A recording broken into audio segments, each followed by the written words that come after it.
science delusion is the belief that science already understands the nature of reality in principle, leaving only the details to be filled in. This is a very widespread belief in our society. It's the kind of belief system of people who say, I don't believe in God, I believe in science.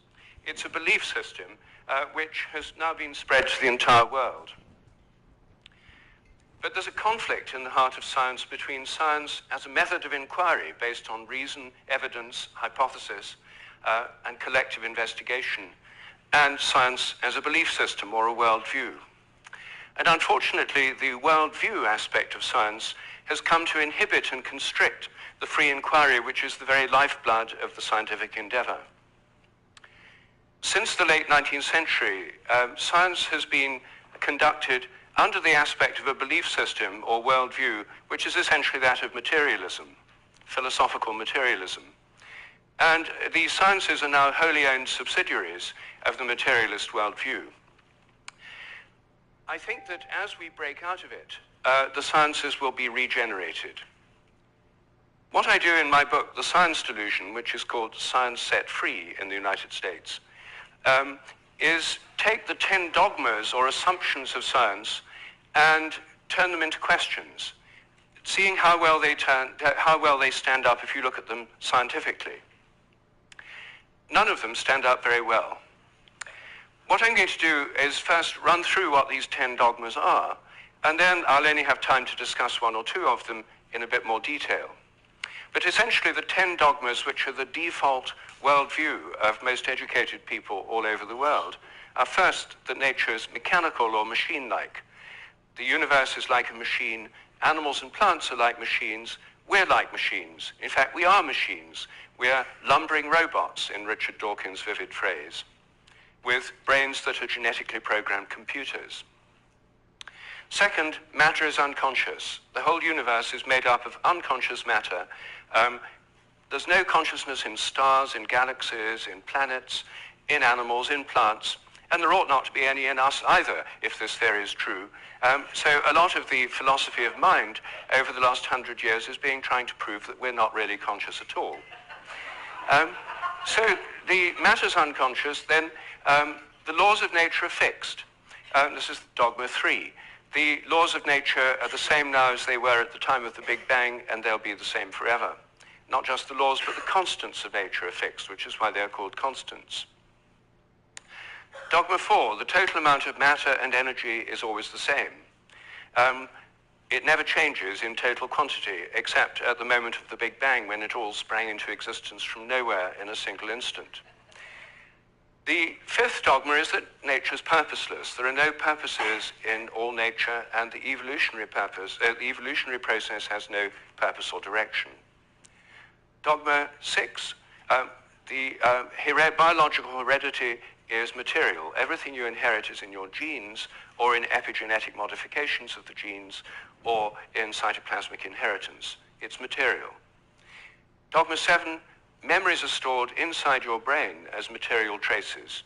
Somehow everything you remember is in your brain in modified nerve endings, phosphorylated proteins. No one knows how it works, but nevertheless, almost everyone in the scientific world believes it must be in the brain. Dogma 8, your mind is inside your head.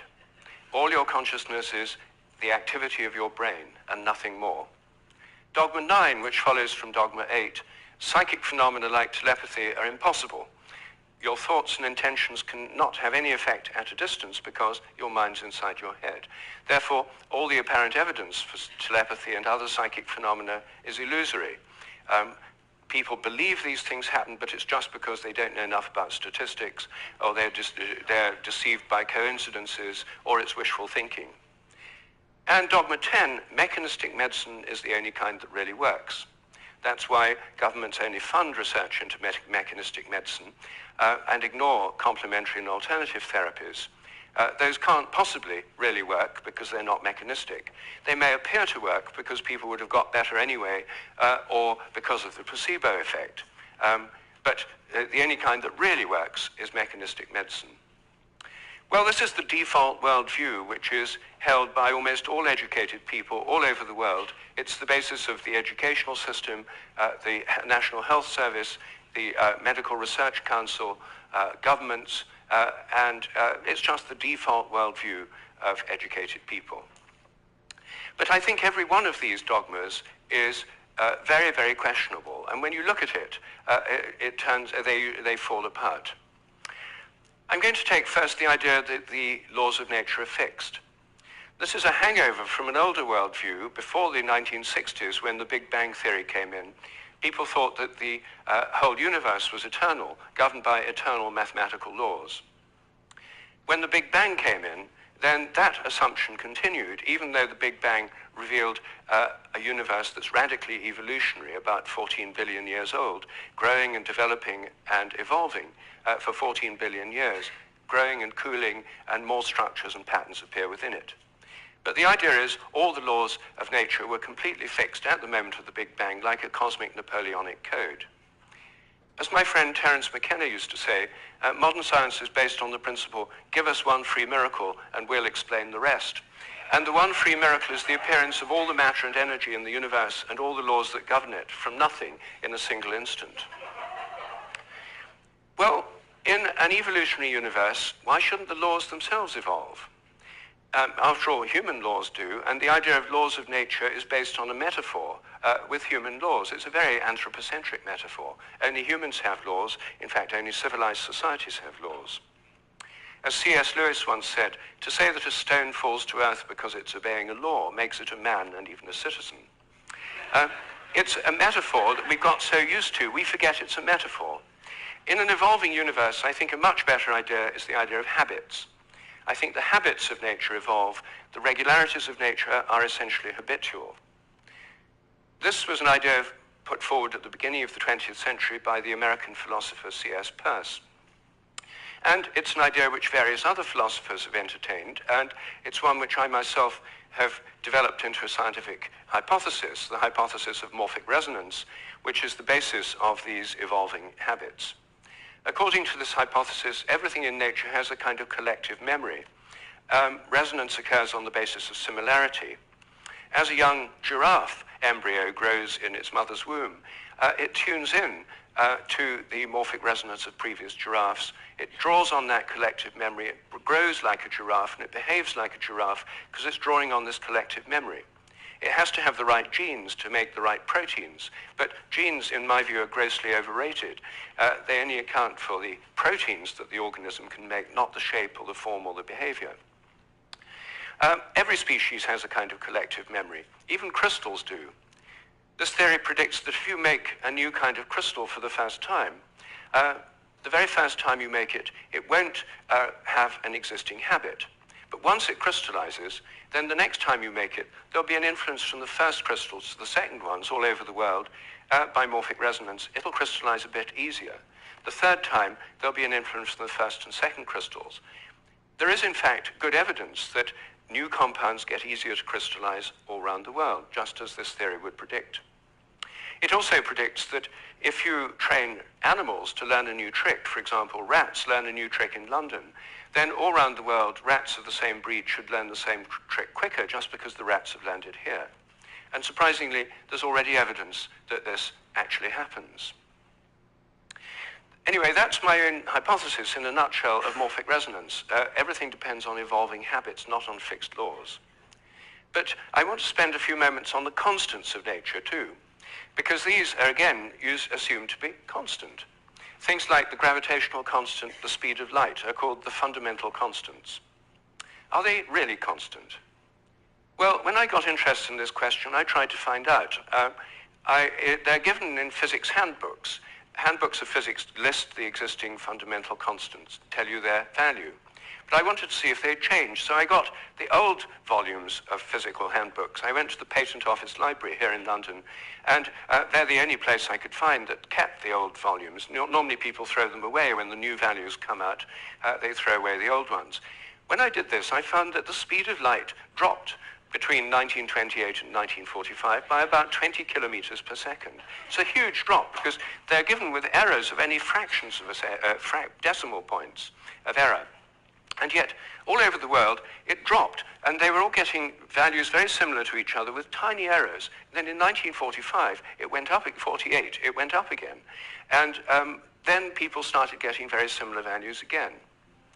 I was very intrigued by this, and I couldn't make sense of it. So I went to see the head of metrology at the National Physical Laboratory in Teddington. Metrology is the science in which people measure constants. And I asked him about this. I said, what do you make of this drop in the speed of light between 1928 and 1945? And he said, oh dear, he said, you've uncovered the most embarrassing episode in the history of our science. So I said, well, could the speed of light have actually dropped? And that would have amazing implications if so. He said, no, of course it couldn't have actually dropped. It's a constant.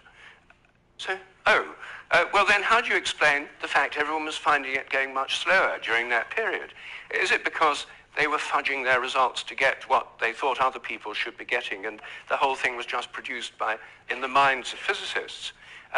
He said, we don't like to use the word fudge. I said, well, what do you prefer? He said, well, we prefer to call it intellectual phase locking.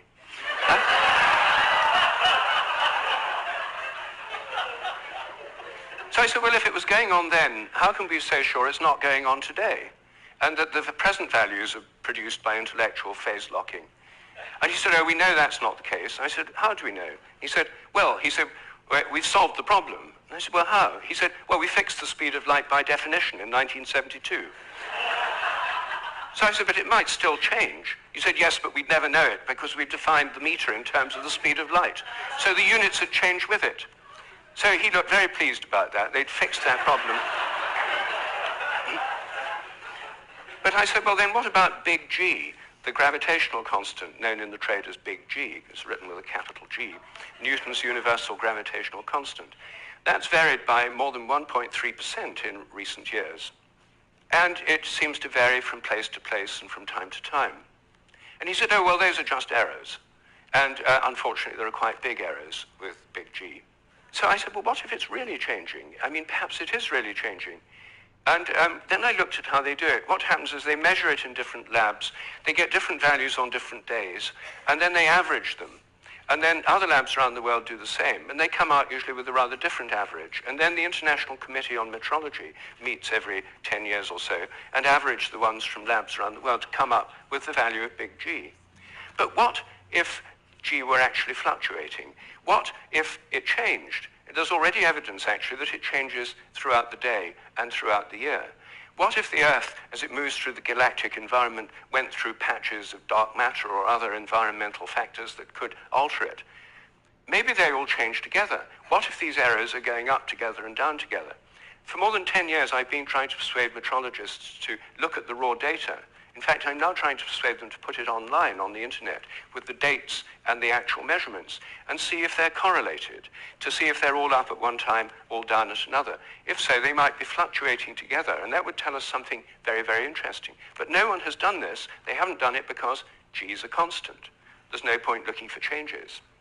You see, here's a very simple example of where a dogmatic assumption actually inhibits inquiry. I myself think that the constants may vary quite considerably, well, within narrow limits, but they may all be varying. And I think the day will come when scientific journals like Nature have a weekly report on the constants, like stock market reports in newspapers. You know, this week, big G was slightly up, the charge on the electron was down, the speed of light held steady, and so on.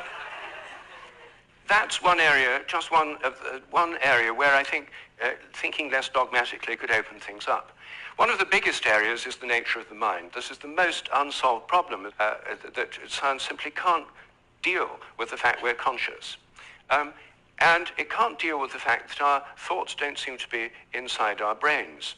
Our experiences don't all seem to be inside our brain. Your image of me now doesn't seem to be inside your brain, yet the official view is there's a little Rupert somewhere inside your head, and everything else in this room is inside your head. Your experience is inside your brain.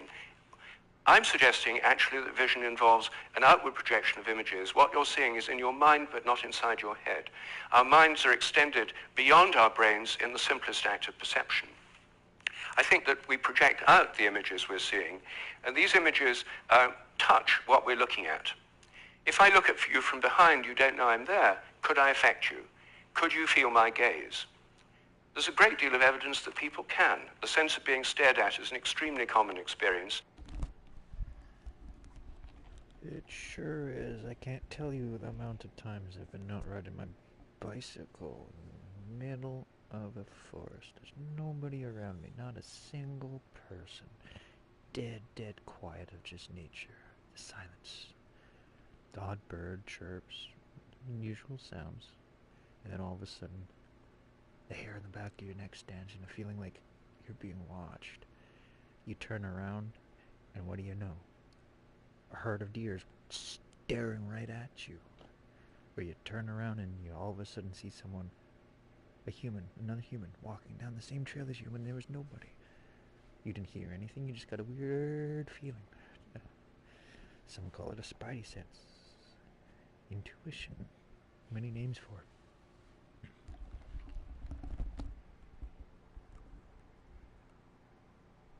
And recent experimental research suggests it's real.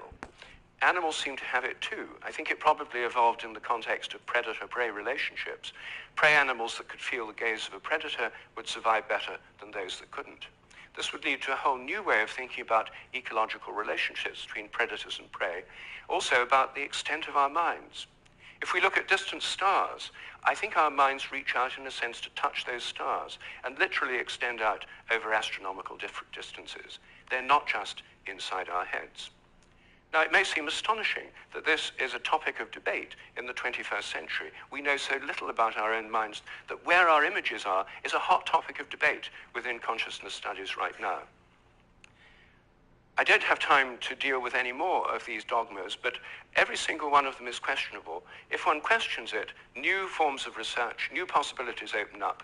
And I think as we question these dogmas that have held back science so long, science will undergo a reflowering, a renaissance. I'm a total believer in the importance of science. I've spent my whole life as a research scientist, my whole career. But I think by moving beyond these dogmas, it can be regenerated. Once again, it can become interesting and, I hope, life-affirming. Thank you.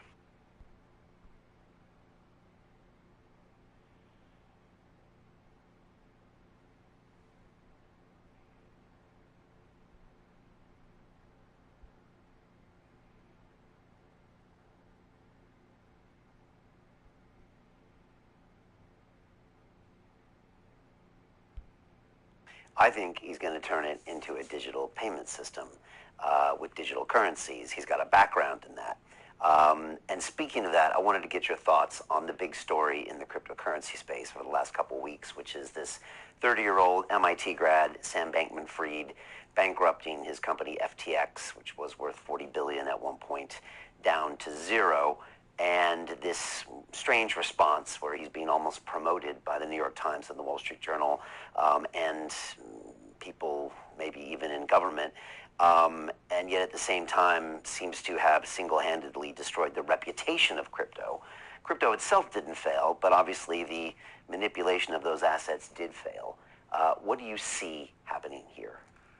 Well, the reason I've never had anything to do with crypto is because I could see that the plan was, in this Great Reset, that became known as the Great Reset, to introduce a digital currency controlled by the system so that they can, like I said earlier, they can just take what they want. If you're fined, you can't challenge it. It's just taken from your bank account like they do in China. That's the whole point.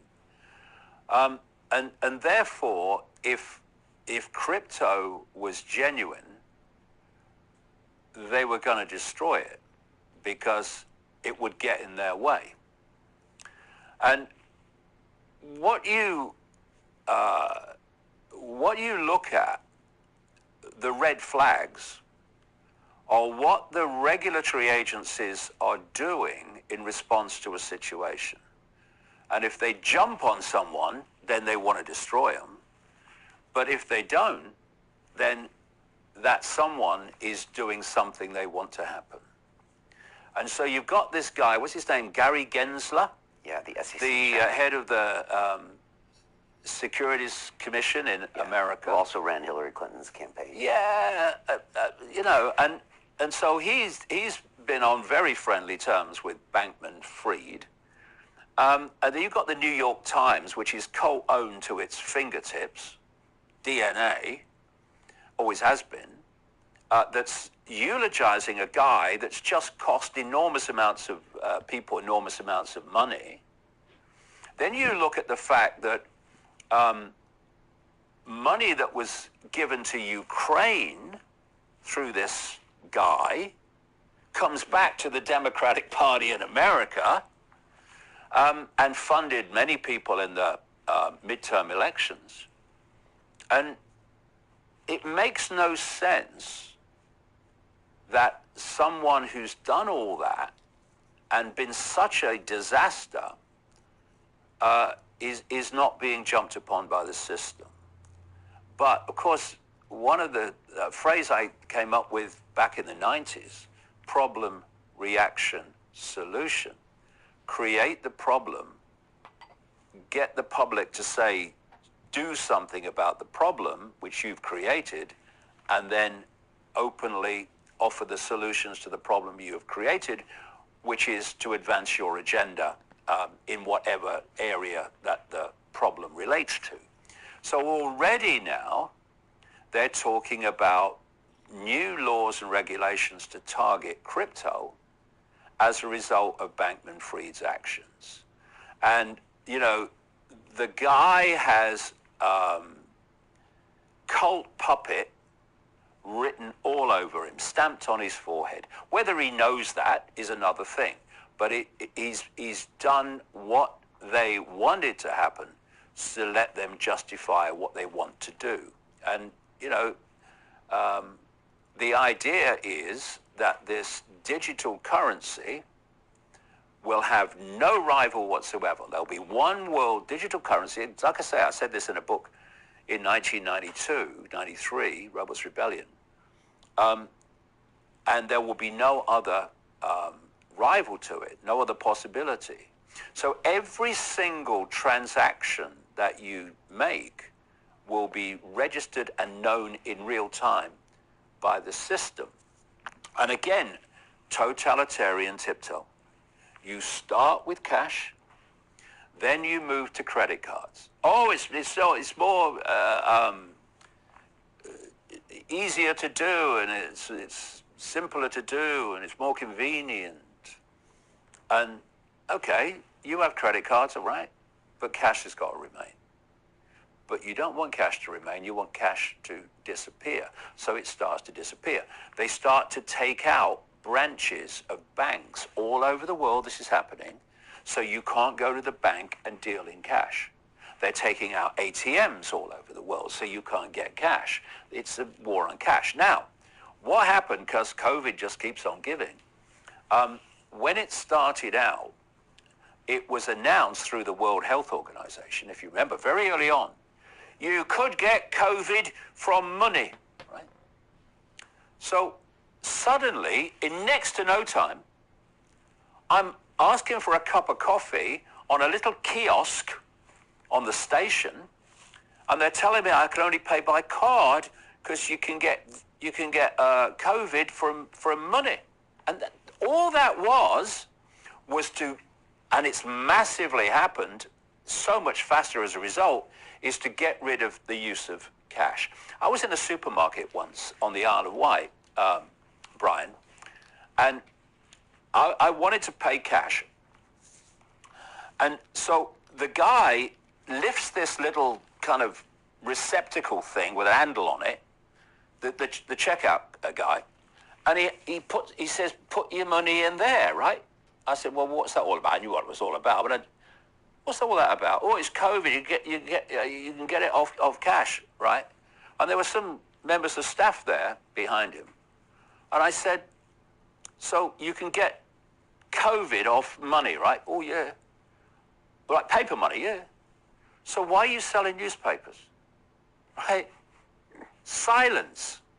And you notice how the newspapers emphasized at that time. I was watching it very closely. You can get COVID from money, but you can't get it from newspapers. Well, can you explain why that is? No, I'm not going to explain why. I'm just telling you.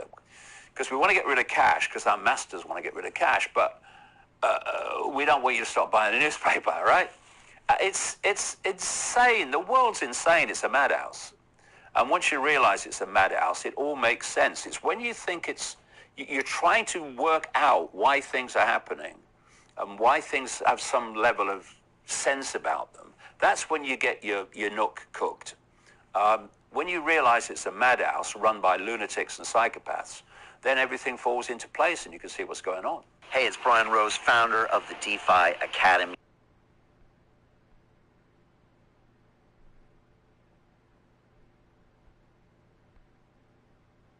Let this soft mineral melt in your mouth to rebuild your gums and teeth, and never need a dentist again.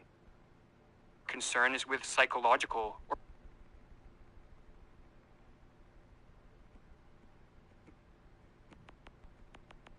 This after-school presentation was written and narrated by Academy of Ideas. Check out their YouTube channel for more of their videos.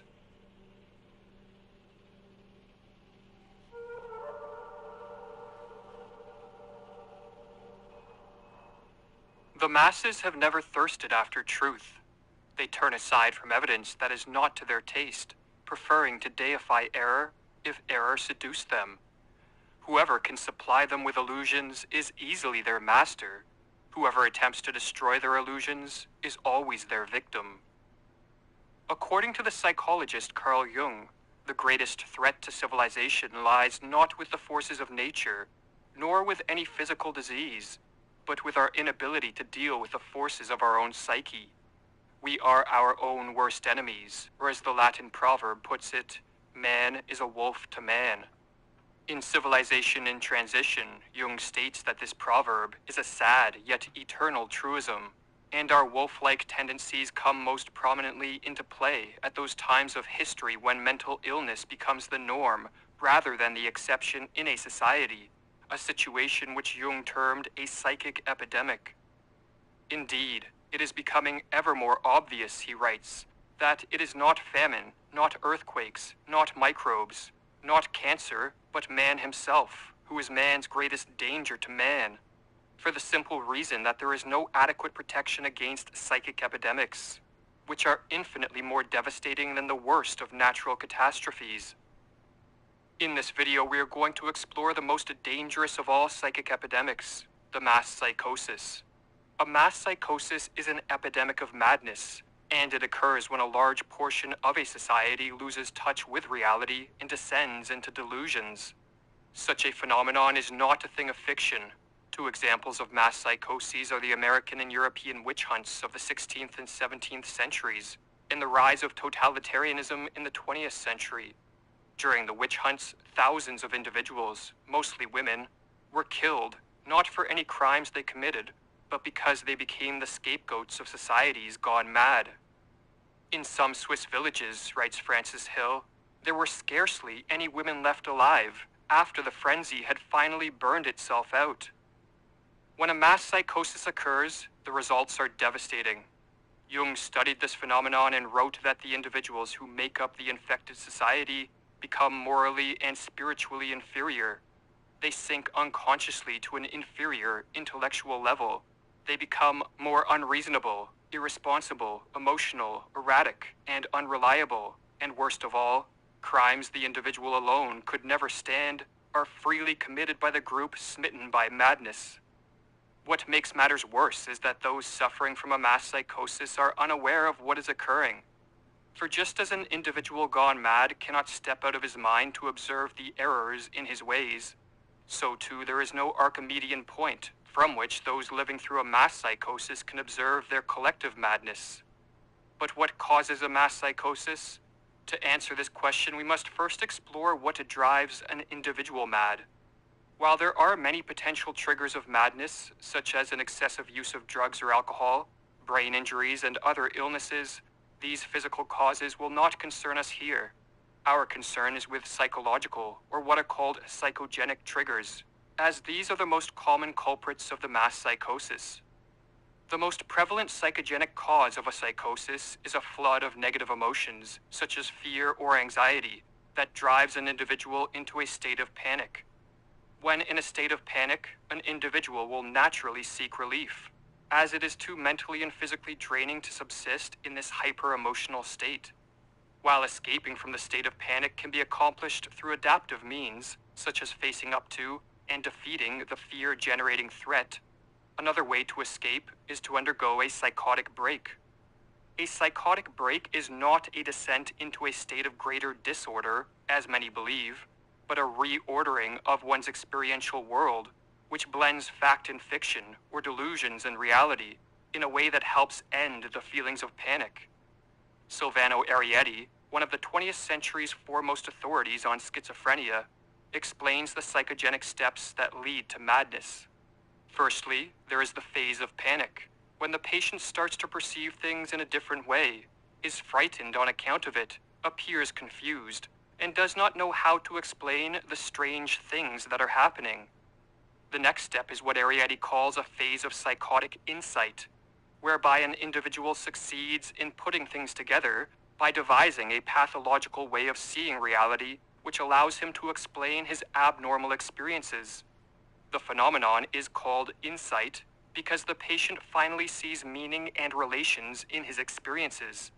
But the insight is psychotic because it is based on delusions, not on adaptive and life-promoting ways of relating to whatever threats precipitated the panic. The delusions, in other words, allow the panic-stricken individual to escape from the flood of negative emotions, but at the cost of losing touch with reality, and for this reason, Arietti says that a psychotic break can be viewed as an abnormal way of dealing with an extreme state of anxiety. If a panic-triggering flood of negative emotions in a weak and vulnerable individual can trigger a psychotic break, then a mass psychosis can result when a population of weak and vulnerable individuals is driven into a state of panic by threats real, imagined, or fabricated. But as delusions can take many forms, and as madness can manifest in countless ways, the specific manner in which a mass psychosis unfolds will differ based on the historical and cultural context of the infected society. But in the modern era, it is the mass psychosis of totalitarianism that appears to be the greatest threat. Totalitarianism, writes Arthur Versluis, is the modern phenomenon of total centralized state power, coupled with the obliteration of individual human rights. In the totalized state, there are those in power, and there are the objectified masses, the victims. In a totalitarian society, the population is divided into two groups, the rulers and the ruled, and both groups undergo a pathological transformation. The rulers are elevated to an almost godlike status, which is diametrically opposed to our nature as imperfect beings who are easily corrupted by power. The masses, on the other hand, are transformed into the dependent subjects of these pathological rulers and take on a psychologically regressed and childlike status. Hannah Arendt, one of the 20th century's preeminent scholars of this form of rule, called totalitarianism an attempted transformation of human nature itself. But this attempted transformation only turns sound minds into sick minds. For as the Dutch medical doctor who studied the mental effects of living under totalitarianism wrote, "There is in fact much that is comparable between the strange reactions of the citizens of totalitarianism and their culture as a whole, on the one hand, and the reactions of the sick schizophrenic on the other. The social transformation that unfolds under totalitarianism is built upon and sustained by delusions. For only deluded men and women regress to the childlike status of obedient and submissive subjects, and hand over complete control of their lives to politicians and bureaucrats. Only a deluded ruling class will believe that they possess the knowledge, wisdom, and acumen to completely control society in a top-down manner. And only when under the spell of delusions would anyone believe that a society composed of power-hungry rulers on the one hand, and a psychologically regressed population on the other, will lead to anything other than mass suffering and social ruin." But what triggers the psychosis of totalitarianism? As was explored in the previous video of this series, the mass psychosis of totalitarianism begins in a society's ruling class. The individuals that make up this class, be it politicians, bureaucrats, or crony capitalists, are very prone to delusions that augment their power, and no delusion is more attractive to the power-hungry than the delusion that they can and should control and dominate a society. When a ruling elite becomes possessed by a political ideology of this sort, be it communism, fascism, or technocracy, the next step is to induce a population into accepting their rule by infecting them with the mass psychosis of totalitarianism. This psychosis has been induced many times throughout history, and as Mirlu explains, it is simply a question of reorganizing and manipulating collective feelings in the proper way. The general method by which the members of a ruling elite can accomplish this end is called menticide, with the etymology of this word being a killing of the mind, and as Mirlu further explains, menticide is an old crime against the human mind and spirit, but systematized anew. It is an organized system of psychological intervention and judicial perversion through which a ruling class can imprint their own opportunistic thoughts upon the minds of those they plan to use and destroy. Priming a population for the crime of menticide begins with the sowing of fear. When an individual is flooded with negative emotions, such as fear or anxiety, he or she is very susceptible to a descent into the delusions of madness.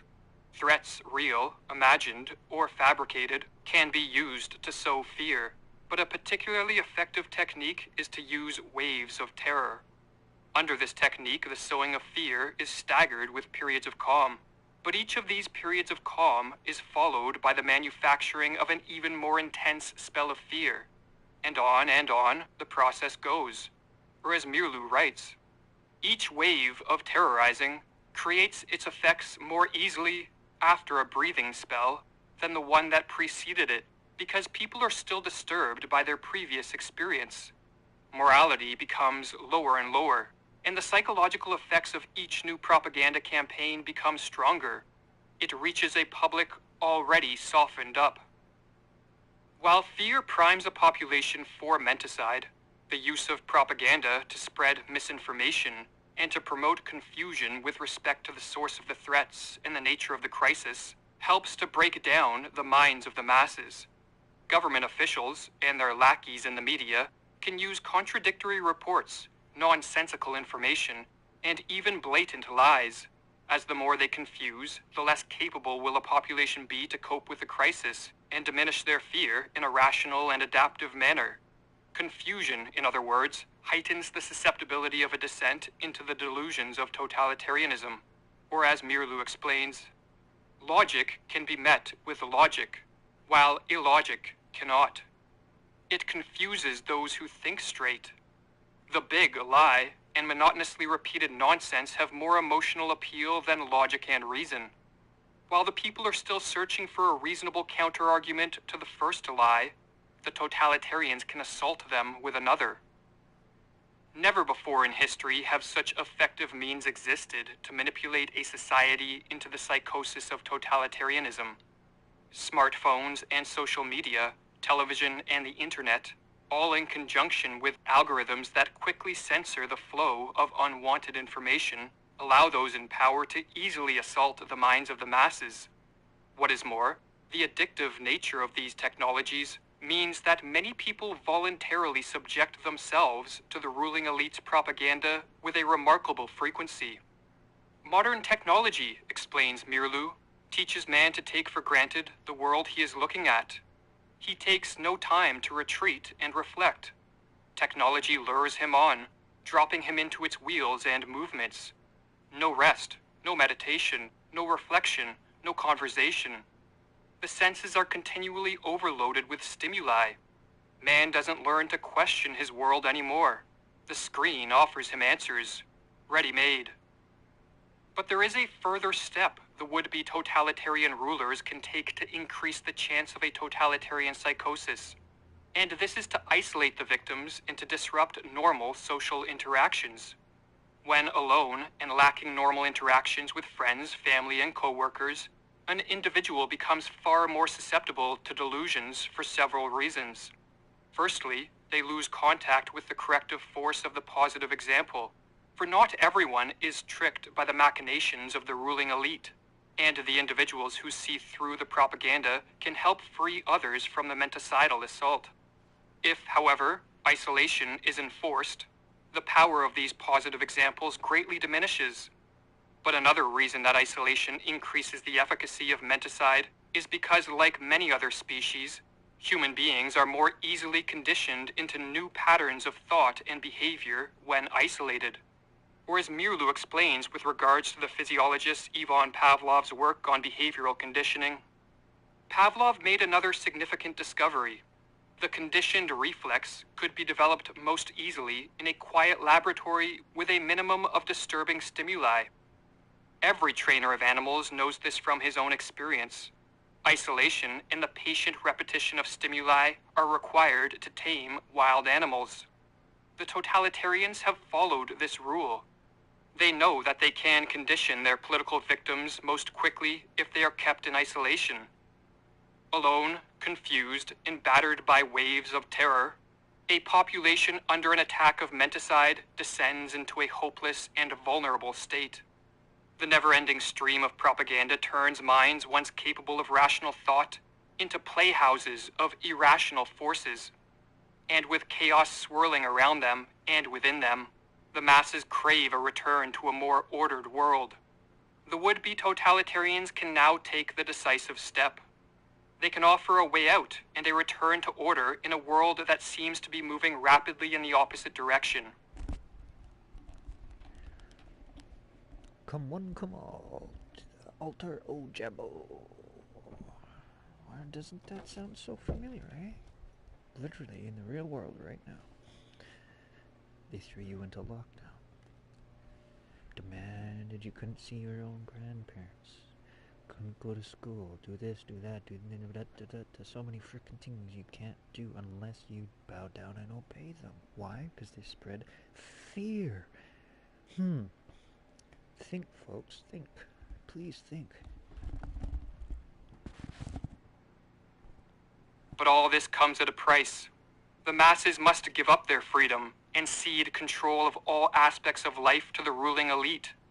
They must relinquish their capacity to be self-reliant individuals who are responsible for their own lives and become submissive and obedient subjects.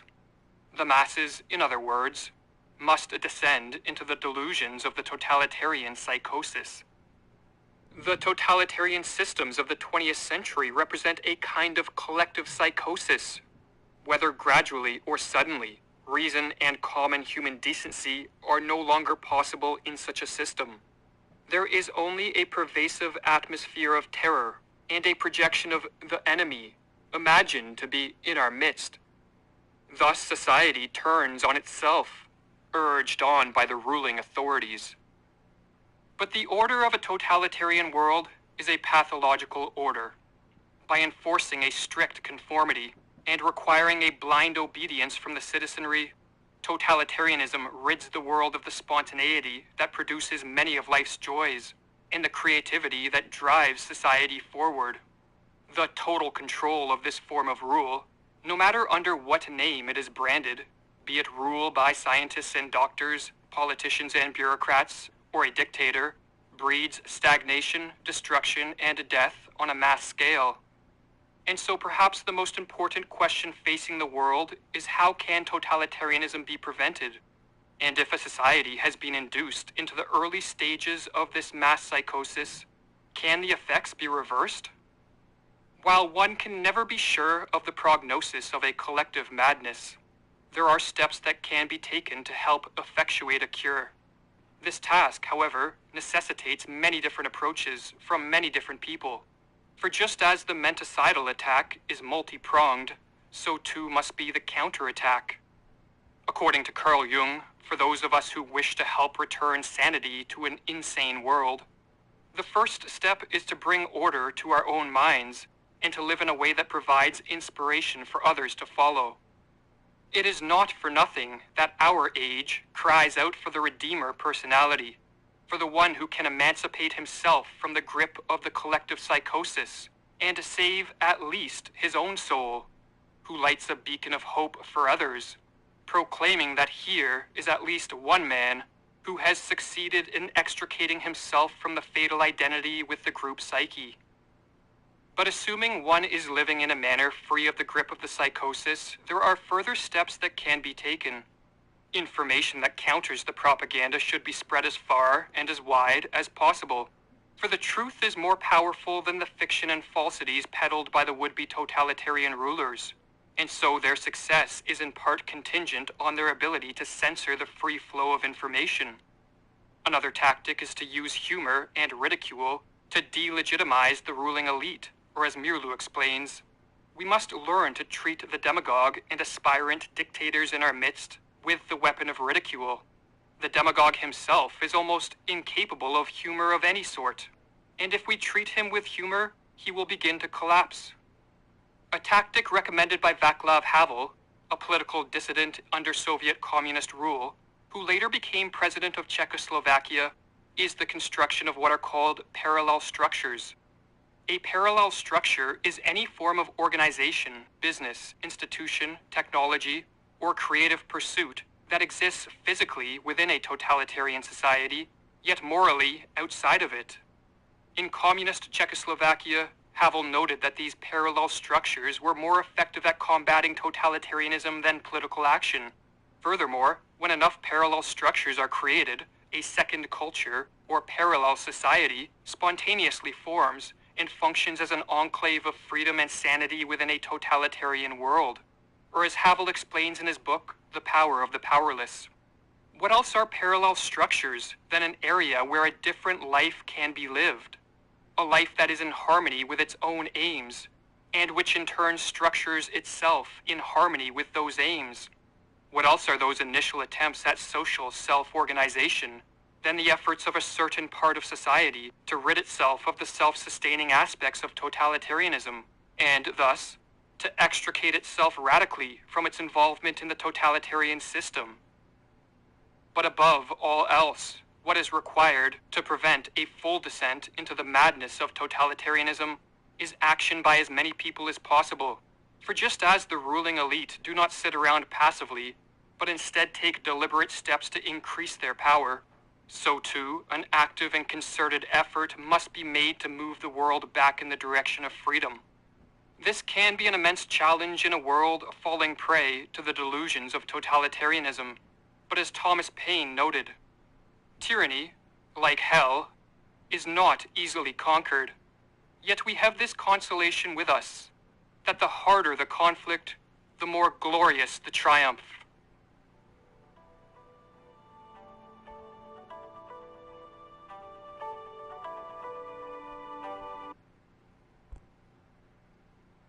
Why do some artists sell their work for tens or hundreds of thousands, while other artists who frankly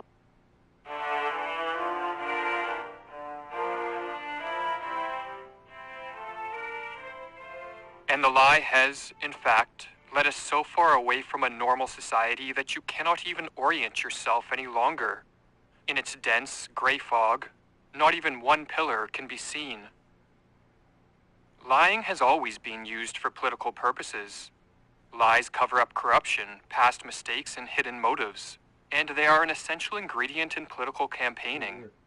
Sometimes, however, political lies take on a much more sinister form. The lies become all-encompassing, embrace all aspects of life, and infect every corner of society. This occurrence is a sign that totalitarianism may be rising, for as the political philosopher Hannah Arendt noted, totalitarianism, at its essence, is an attempt at transforming reality into fiction. It is the attempt of corrupt and pathological state actors to impose a fictional account of the world onto the entire population. In Nazi Germany, it was the idea of a superior race and an unclean people that formed the big lie. In the Soviet Union, it was the belief that state communism could work and that all could be made equal. And from the big lie trickled down a stream of endless little lies. Referring to communist Russia, Alexander Solzhenitsyn wrote, "In our country, the lie has become not just a moral category, but a pillar of the state." Describing Czechoslovakia under Soviet rule, Václav Havel similarly explained, "Life in the system is so thoroughly permeated with hypocrisy and lies. Because the regime is captive to its own lies, it must falsify everything. It falsifies the past, It falsifies the present, and it falsifies the future. It falsifies statistics. When a political system rests upon a bed of lies,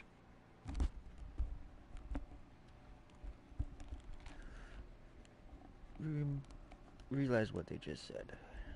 And does that relate to anything in history, in the world, right now? It's 2023. Well, what happened at one point with this whole alphabet soup mafias? Folks, the nutcases that are trying to rewrite our history. It is scientific, it is factual, it's proven without a doubt. Our DNA tells if you're male or female. And everything in the world is male and female. Yet they're trying to tell you, these alphabet mafia soups. Joan of Arc was some trans. They're trying to tell you, a frickin' religious god, for frick's sakes. They're trying to claim to be on their side. And if you're not with them, you're not an ally. What does that imply? Brain, folks, brain. Think back to WW2, allies versus the Axis. Just think, why are they using these wordings? Why are they trying to alter history? Doesn't matter how long you're dead, even if the point where sadly you're gone so long your bones decompose and turn back to dust. That dust still has your DNA, and in that DNA will tell you if you're a man, if you're a woman, and you can even get your approximate age before you died. So, put that in your pipe, smoke it, and just listen.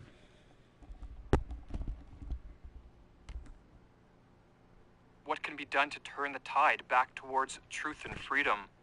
In this video, drawing from the insights of Alexander Solzhenitsyn and Václav Havel, we are going to explore this question. The day before he was exiled from the Soviet Union, Alexander Solzhenitsyn published a short essay titled "Live Not by Lies," and in it he wrote, "We are approaching the brink. Already a universal spiritual demise is upon us. A physical one is about to flare up and engulf us and our children, while we continue to smile sheepishly and babble. But what can we do to stop it? We haven't the strength. But we can do everything, even if we comfort and lie to ourselves that this is not so. It is not they who are guilty of everything, but we ourselves, only we." When a state turns totalitarian, the individuals who live in these societies are not merely its victims. All the totalitarian regimes of the 20th century rose to power amidst thunderous applause, as many citizens openly called for the brutal control that defines this form of rule. Without mass support and compliance, the minority in the ruling class would be but paper tigers. The responsibility for the oppression, suffering, and loss of life that comes in the wake of totalitarianism, therefore, cannot be placed exclusively on politicians and bureaucrats. A large portion of responsibility must be placed on the citizens who support this form of rule, or else do nothing to resist. Václav Havel explains in his book, The Power of the Powerless. There is obviously something in human beings which responds to this totalitarian system. Human beings are compelled to live within a lie, but they can be compelled to do so only because they are in fact capable of living in this way. Therefore, not only does the system alienate humanity, but at the same time, alienated humanity supports this system as its own involuntary master plan, as a degenerate image of its own degeneration, as a record of people's own failure as individuals. If the fuel for the growth of totalitarianism is weak and fearful individuals, then a cure is a personal revolution that takes place in hearts and minds and leads to an awakening of self-responsibility, courage, and strength. The best resistance to totalitarianism is simply to drive it out of our own souls, our own circumstances, our own land, to drive it out of contemporary humankind.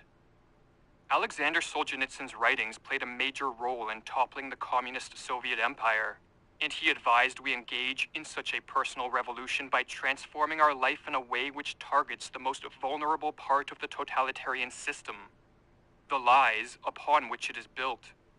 In Live Not by Lies, Solzhenitsyn explains, and therein we find, neglected by us, the simplest, the most accessible key to our liberation, a personal non-participation in lies. Even if all is covered by lies, even if all is under their rule, let us resist in the smallest way. Let their rule hold, not through me. Václav Havel was a dissident in communist Czechoslovakia and he later became president. And he echoed Solzhenitsyn's sentiment that the most effective key to liberation from totalitarian rule is to commit to a non-participation in lies. Havel called this commitment living within the truth. If the main pillar of the totalitarian system is living a lie, then it is not surprising that the fundamental threat to it is living the truth. This is why the truth must be suppressed more severely than anything else. Censorship in the world right now comes to mind. They don't have a debate at all. Why? Because they know if you actually start questioning their thoughts and how they come to their conclusions, it all crumbles apart like a little deck of cards house. Because they know they're wrong. Look at the world right now. To engage in a non-participation in lies, or in Havel's terminology, to live within the truth, is to stop parroting the lies of the state and to refrain from acting in ways which conform to state propaganda. It is to resolve to live as freely and authentically as possible, to boldly express our individuality and spontaneity. Spontaneity, with its incalculability, wrote Hannah Arendt, is the greatest of all obstacles to total domination over man. It is to follow our conscience and place morality above unjust laws, to fearlessly pursue personal and communal values, and to give voice to our thoughts undeterred by ridicule. To live within the truth is to act in ways which promote a cultural reawakening, thus serving as a counterforce to the totalitarian system's coercive march towards cultural stagnation, suffering, and death. Our way must be, never knowingly support lies. In communist Czechoslovakia, the Velvet Revolution, or non-violent fall of totalitarianism, depended not so much upon political reform, but upon the existence of growing numbers of individuals who were willing to live within the truth, even when things were at their worst. They could equally have been poets, painters, musicians, or simply ordinary citizens who were able to maintain their human dignity. One thing, however, seems clear. The attempt at political reform was not the cause of society's reawakening, but rather the final outcome of that reawakening. As an example of how living within the truth can revitalize a society, Havel recounts the story of a rock band, the Plastic People of the Universe. In communist Czechoslovakia, musicians were required to register with authorities and were banned from creating music deemed too provocative or threatening to the political system. The Plastic People of the Universe refused to toe the line, and following a concert in 1976 they were arrested, and the ensuing trial gained enormous public interest. The state media branded the band members as drug addicts, mentally ill, extremists, and traitors to the country. However, many of the citizens had grown tired of living within a lie, and they supported the young musicians. And as Havel notes, in many respects the trial marked the beginning of the end of totalitarianism in Czechoslovakia. Havel writes, "The Plastic People of the Universe were unknown young people who wanted no more than to be able to live within the truth, to play the music they enjoyed, and to live freely in dignity and partnership. They had been given every opportunity to adapt to the status quo, to accept the principles of living within a lie, and thus to enjoy life undisturbed by the authorities. Yet they decided on a different course. In some ways, the trial was the final straw. People came to realize that not standing up for the freedom of others meant surrendering one's own freedom." Along with demonstrating the real-world impact that can result from the actions of ordinary individuals who live within the truth, that a young rock band sparked a movement that toppled the totalitarian system in Czechoslovakia, unveils an important but underappreciated characteristic of this type of political system. Despite appearances, it is by its nature weak, brittle, and in need of constant infusions of fear and lies in order to prevent it from collapsing. This weakness is why totalitarian regimes constantly slander and persecute anyone, even harmless musicians, who engage in even a modest attempt to live within the truth. For truth is the primary enemy of totalitarianism, as it erodes the foundation of lies upon which it is built. Havel explains, "The crust presented by the life of lies is made of strange stuff. As long as it seals off hermetically the entire society, it appears to be made of stone. But the moment someone breaks through in one place, when one person cries out, 'The emperor is naked,' when a single person breaks the rules of the totalitarian game, thus exposing it as a game, everything suddenly appears in another light, and the whole crust seems then to be made of a tissue, on the point of tearing and disintegrating uncontrollably. The brittleness of the totalitarian system is also why it is so important for as many people as possible to stop being servants to state lies. For just as our failure as individuals fuels the totalitarian system, so too it is a renewed courage of individuals to live within the truth which weakens and eventually destroys it. Totalitarian systems condition their citizens to believe that the individual is powerless to effectuate social and political change. But history has repeatedly shown otherwise, and as Solzhenitsyn notes, one man who stopped lying could bring down a tyranny. What we choose to say and how we decide to act influences not just the state of our character, but the state of society. And when living in the midst of totalitarian rule, the fundamental choice to make is whether we are going to stand on the side of truth and freedom, or on the side of lies and malevolent authority. For those who choose the latter, whether out of fear, apathy, or merely to take the path of least resistance, Solzhenitsyn had the following to say. Let him not brag of his progressive views, boast of his status as an academician or a recognized artist, a distinguished citizen or general. Let him say to himself plainly, I am cattle, I am a coward. I seek only warmth and to eat my fill.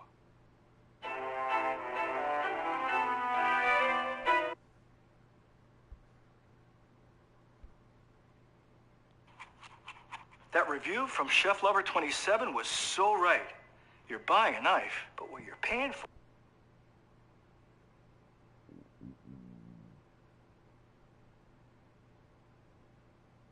Resist much, obey little.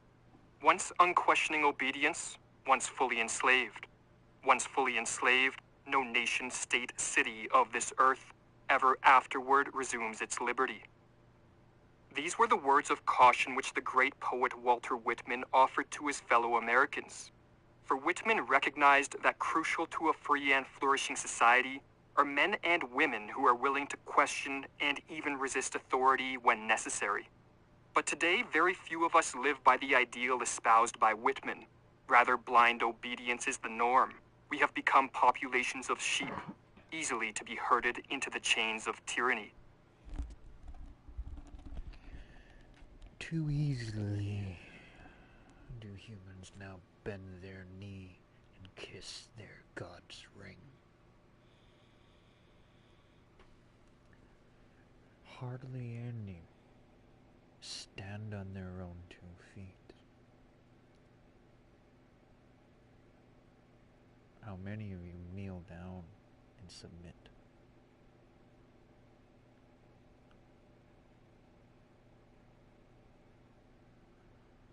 I will kneel before no one, and yet I demand no one kneel before me. Yet if you will try and demand I kneel before you, I'll see you on the gates of Helheim. I will drink in the halls of my forefathers.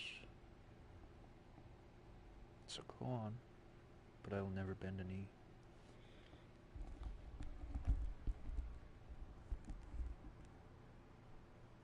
But what has led those of us in the West to largely shun the advice of Whitman? In this video, we will examine 2 institutions that have played an integral role in the breeding of a passive citizenry: the compulsory state-run education system, which in North America is called the public school system, and the mainstream media. Public schooling is viewed as one of the shining lights of the modern Western world. Who could question the value of an institution that provides free and compulsory education for all? But as with many institutions of our day, the textbook picture of how the institution should work greatly diverges from the reality of how it does work. If public schools taught individuals how to think, if they promoted intellectual curiosity and produced citizens healthy in body and mind, then few would question their value. But beneath the veneer presented by the bureaucrats that run this institution, a darker reality emerges.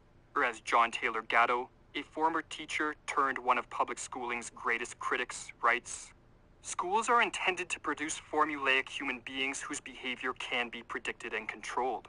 To a very great extent, schools succeed in doing this, but in a national order in which the only successful people are independent, self-reliant, confident, and individualistic, the products of schooling are irrelevant. Well-schooled people are irrelevant.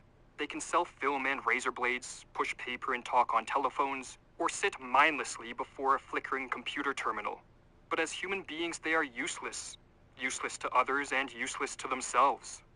Noam Chomsky echoed this sentiment, writing in his book Understanding Power, "Given the external power structure of the society in which they function, the institutional role of the schools, for the most part, is just to train people for obedience and conformity, and to make them controllable and indoctrinated. I agree. I was a graduate of 2011, and I happened to be in the school age when they really just started to bombard us. Even worse than they ever did before. I luckily graduated just around the time that they were trying to put men that think they're a woman into women's washrooms, when all the parents were screaming out, "No, how dare you, keep those men out, that's not right, we've got to protect the children." Look at today. Way back then, when I was a grade frickin' 11, my senior year, this shit started. I remember people warning way back then this was a slippery slope that's going to lead to all the shite you see today. And what do you know? What do you know? Their warnings are coming true. Why?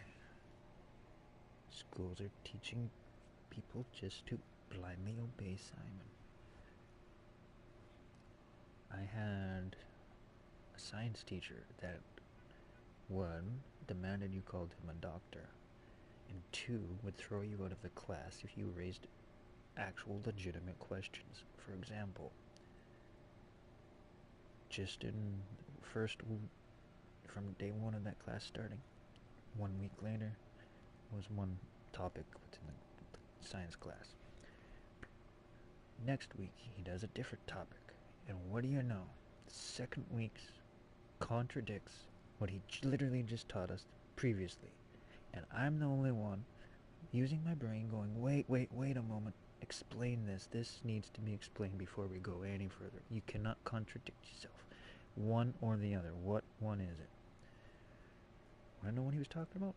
First week he talked about Big Bang. Second week tries to tell us about how every planet, every star was formed. I just raised questions. How can you last week tell us there was nothing, absolutely nothing, not even a single speck of dust? You're claiming there is nothing. Something happens and everything forms. Now you're trying to tell us the only way a star and a planet or anything can be formed is a whole bunch of small microparticles until they form this giant whatever it is. Explain that, sir. What is the real? What is real? What is it? Which one? Is it from nothing to something, or you need something to get something? But we can't have both. I got sent out of the class. No frickin' joke. All I did was ask him to clarify it, because he's now making no sense. And he's now being a redundant, useless bump on a log. I have better things I could have been doing than that stuff, but no. Schools want you to be, sir, yes, sir. Copy off the book. Fit in your squares. Never go outside the line or the box. Never think for yourself. No.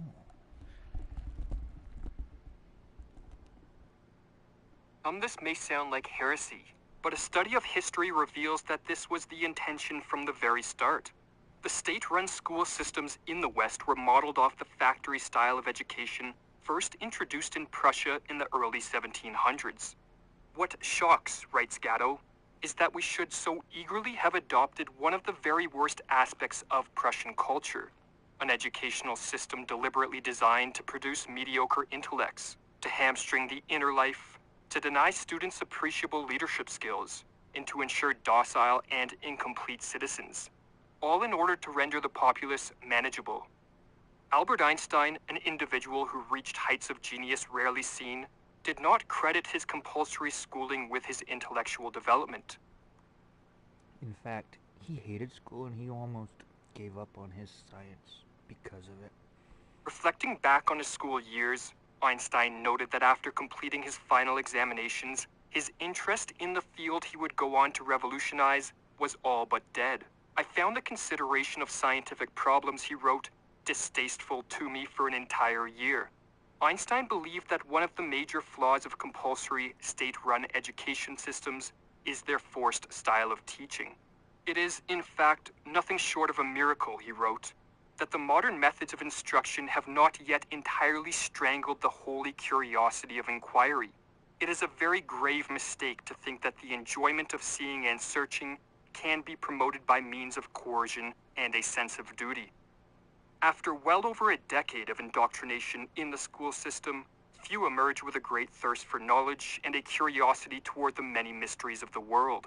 Instead, as Bruce Levine writes in his book Resisting Illegitimate Authority, by the time a student graduates, they have been bred to be passive, to be directed by others, to take seriously the rewards and punishments of authority, to pretend to care about things that they do not care about, and that one is impotent to change one's dissatisfying situation.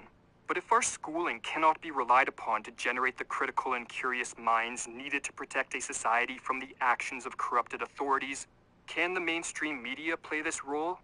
While there has been an increasing skepticism toward this institution in recent years, distaste and distrust toward the mainstream media has a long history. I have given up newspapers, wrote Thomas Jefferson, in exchange for Tacitus and Thucydides, for Newton and Euclid, and I find myself much the happier. Nietzsche, one of the most intellectually free and curious minds of history, was also no fan of the mainstream media. Sick are they always. They vomit their bile and call it a newspaper. Richard Weaver, a professor at the University of Chicago in the first half of the 20th century, found it ironic that while we have freed ourselves from the Earth-centered view of the cosmos, we have all the while dove headlong into an illusory view of the world created by the mainstream media. And while Weaver focuses on newspapers in the following passage, as they were the dominant medium of his day, his words are even more applicable today, where modern technology offers far better tools for the manipulation of the masses. A great point is sometimes made of the fact that modern man no longer sees above his head a revolving dome with fixed stars. True enough, but he sees something similar when he looks at his daily newspaper. The newspaper is a man-made cosmos of the world of events around us at the time. For the average reader, it is a construct with a set of significances which he no more thinks of examining than did his pious forebear of the 13th century think of questioning the cosmology. But why does the mainstream media so often choose deception over truth? Noam Chomsky, in his book Media Control, suggests that, like many politicians, the mainstream media is dominated by individuals who adhere to an elitist ideology. The 20th century journalist Walter Lippmann epitomized this view, calling the masses the bewildered herd, and suggesting that one of the main functions of the media is to put this herd in its proper place as passive spectators, not active participants in the organization of a society. Or as Chomsky explains, this elitist ideology is built on the notion that the mass of the public are just too stupid to be able to understand things. If they try to participate in managing their own affairs, they're just going to cause trouble. Therefore, it would be immoral and improper to permit them to do this. We have to tame the bewildered herd, not allow the bewildered herd to rage and trample and destroy things. For those of us who are not among the self-anointed elite, the question arises as to whether the controlling of the bewildered herd is done in order to promote a prosperous and flourishing society, or merely to maintain certain institutional structures which favor the elites to the detriment of society at large. This open question only reinforces the need for a more skeptical attitude toward the authority figures of our day. We need, in other words, more anti-authoritarians. It must be stressed that an anti-authoritarian is not someone who, in place of a passive acceptance of authority, adopts a passive rejection of all authority. Many institutions and authority figures serve a beneficial purpose and therefore should be accepted. But anti-authoritarians recognize that consensus does not mean truth, that power corrupts, that people lie, and that some institutions, in the words of Power corrupts and absolute power absolutely corrupts. Chomsky, have no moral justification. They are just there in order to preserve certain structures of power and domination. Recognizing these undeniable facts, the anti-authoritarian is willing to look at all authority figures with a healthy dose of skepticism, and potentially even resist their commands if such authority proves corrupt and harmful to the well-being of a society. Who? What? Why? When? Where? How? Most important things you can ever start asking. Or as Henry David Thoreau wrote, if the machine of government is of such a nature that it requires you to be the agent of injustice to another, then, I say, break the law. But should we fear a world with more anti-authoritarians? The obedience bred into us in school and the blind deference to authority promoted by the talking heads of the mainstream media may lead some to view anti-authoritarians as a threat to the stability of society. But nothing could be further from the truth. Anti-authoritarians are the crucial protectors of a flourishing society, for as the author C.P. Snow noted, when you think of the long and gloomy history of man, you will find more hideous crimes have been committed in the name of obedience than have ever been committed in the name of rebellion. Just look at all the witch burnings done in the name of God. Prime example. And there's others. Malevolent authority combined with a passive citizenry is the recipe for tyranny, and so anti-authoritarians should not be feared or ostracized. They should be welcomed. They are the individuals who raise the alarm and awaken the slumbering masses to the existence of corrupt authority.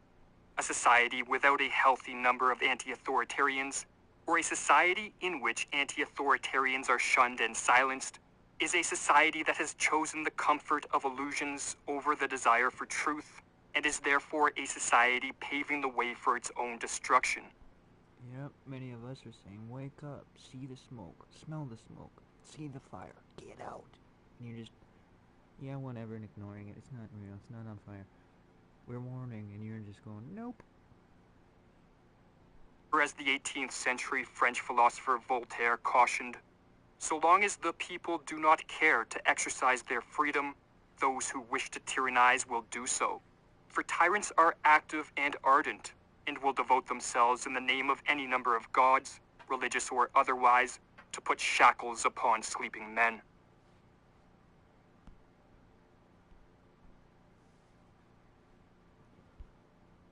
The conscious and intelligent manipulation of the organized habits and opinions of the masses is an important element in democratic society. Those who manipulate this unseen mechanism of society constitute an invisible government, which is the true ruling power of our country.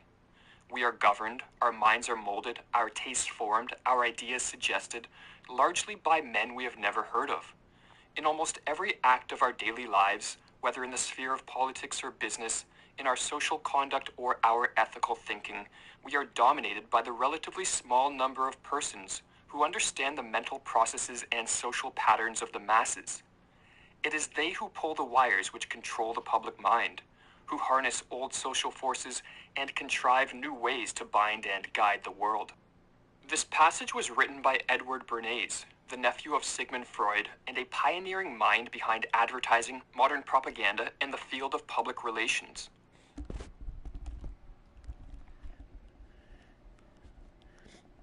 You need to listen to this. Govern.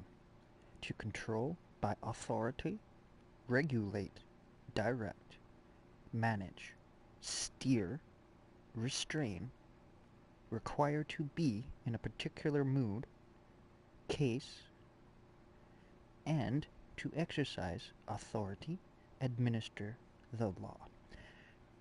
Also related to it is the word governance. Government, control, is what it's saying. Now here's governante. Governante. A governess, duenna. Now here's governess, because they just talked about it. A lady who trains and instructs children. An instructress, teacher. Now here's governing. Exercising control, prevalent, ruling. Now here's the big kicker, the final one in the government. The act of governing. Now here's governing, exercising control. So remember that's what governing means, the act of exercising control. So to be government is the act of governing, which literally is stating the act of exercising control, administration of public affairs, established state of legal authority, executive power, self-control, relation between two words by which one determines the case or mood of another. Now here's governmental. An adjective pertaining to, connected with, or proceeding from the government. Now here's governor. One who is invested with high authority, chief ruler, tutor, a mechanical device for regulating the speed of an engine. Those are all the uses for it. And guess what, folks? That was 1925. Way back then, we knew the meaning of the words, and if you try to look it up today online, because you don't realize you need the actual hard copy book, so that they can't just in a click of a button PC alter, politically correct alter shit. So now that you actually know what government, governor, and all that means, do you now understand why some of us that actually have our brain and use it, why we are warning all of you about this?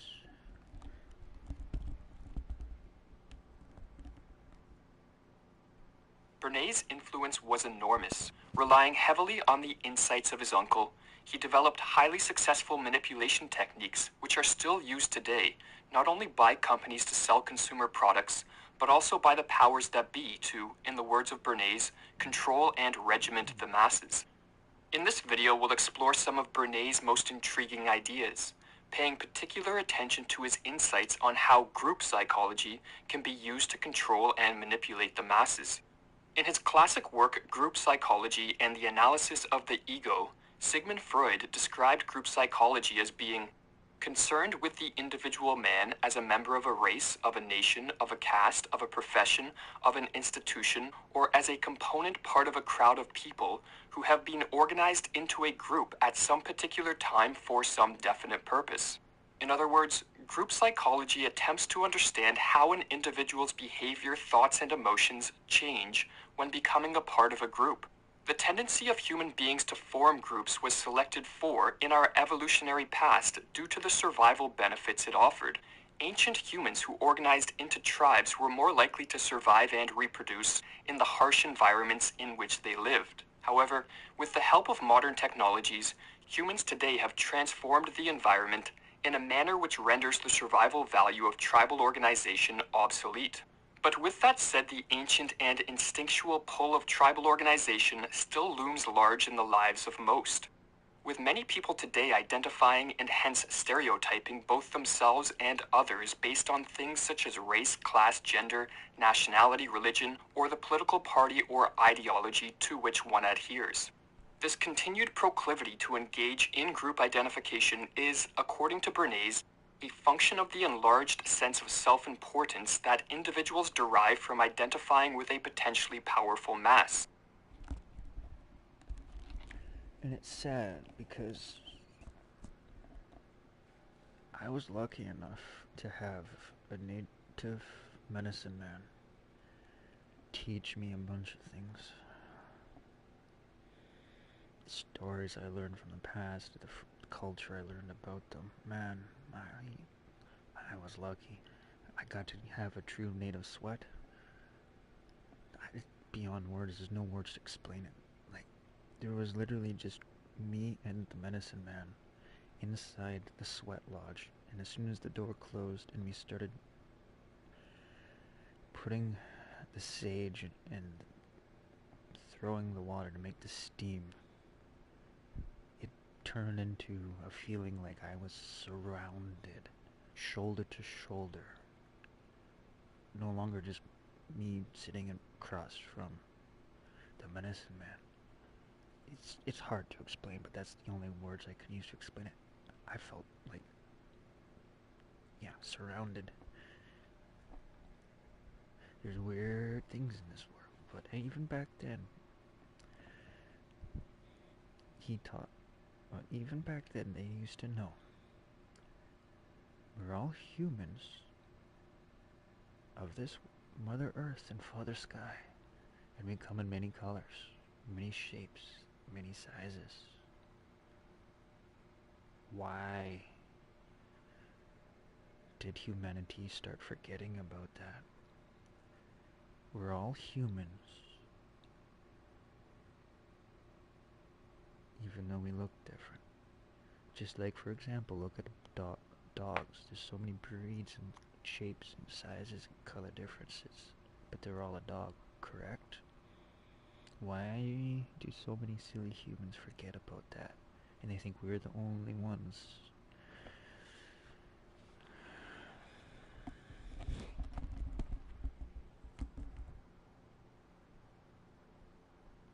Just as the wolf pack is many times as strong as the combined strength of its individual members, so too the individual senses the potential power of the group, and it derives feelings of potency in identifying with it. Beginning in the late 19th century, a number of thinkers, most notably Freud and Gustave Le Bon, attempted to understand why people engage in group identification and how group identification affects one's mind and behavior. As Bernays noted, the insights that emerged from this study caught the attention of those in positions of power who wanted to expand their control of societies. These people saw the potential of taking the theoretical insights of group psychology and transforming them into practical methods that could be used to manipulate the masses from outside of the public's eye, a task which formed the basis of Bernays' work in public relations. As Bernays explained in his book, Propaganda, the systematic study of mass psychology revealed the potentialities of invisible government of society by manipulation of the motives which actuate man in the group.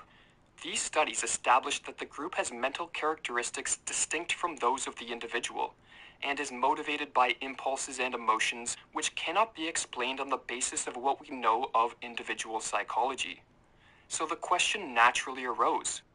If we understand the mechanism and motives of the group mind, is it not possible to control and regiment the masses according to our will without their knowing it? The great potential of using insights from group psychology to control the masses is partly a function of the fact that an individual can be influenced by a group or crowd even when physically isolated. As Bernays pointed out in his book, Crystallizing Public Opinion, a crowd does not mean merely a physical aggregation of a number of persons. The crowd is rather a state of mind. So long as one engages in group identification, their mind and behavior will be changed by the enduring influence of group psychology, even with no other members of the group physically present.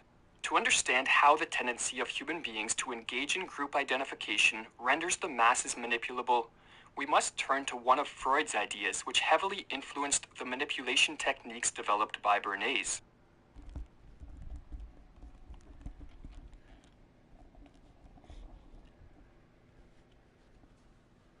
And it's extremely difficult for them to manipulate our minds. If you're someone like me, who not just thinks it, but believes it and knows it. I am omnipresent. I am everywhere at once. Well, nowhere at once. I am omnipotent. I have the power and potential.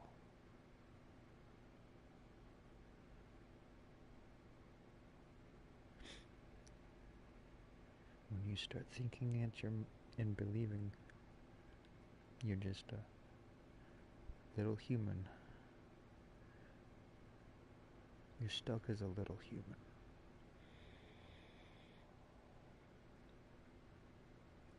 But when you realize there's so many weird things in this world which just aren't explainable.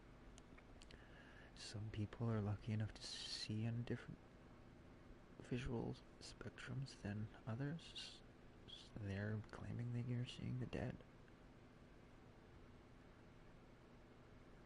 They've been tested where a person has never had a name or any detail about somebody's past relative. They show up and they tell you exactly, with every T crossed and every I dotted, exact what the person looked like, how they spoke, how they acted. Explain that. Never getting to see a picture, never getting to know a name, yet explaining exactly how they looked and getting the person's name right. Unexplainable stuff does happen. So, we need big brain. How can people get intuitions, gut feelings, instincts, this weird little energy feeling, you could say, of don't go around that corner, something bad's gonna happen. And what do you know, if you ignore that feeling, that bad happened around the corner? How do you explain that? Unless omnipotent and omnipresent, and so many things beyond what our mind can comprehend are actually possible. What if? But not many people are willing to ask that question. Why? Mass psychosis, manipulation of masses.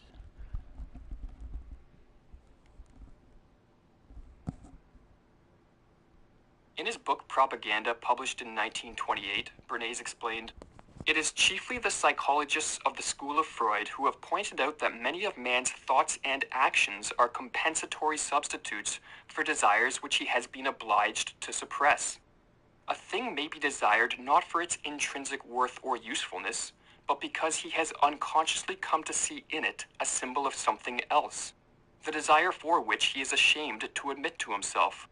A man buying a car may think he wants it for purposes of locomotion. He may really want it because it is a symbol of social position, an evidence of his success in business, or a means of pleasing his wife. What Freud suggested is that often there is a divorce between one's conscious thoughts and feelings and desires which do not fit with one's self-image and which are therefore suppressed." Because think on it. A car for locomotion, you can walk for locomotion. You can use a horse for locomotion. You can use a bicycle for locomotion. You do not need a car. The car is a status symbol. Do you understand now?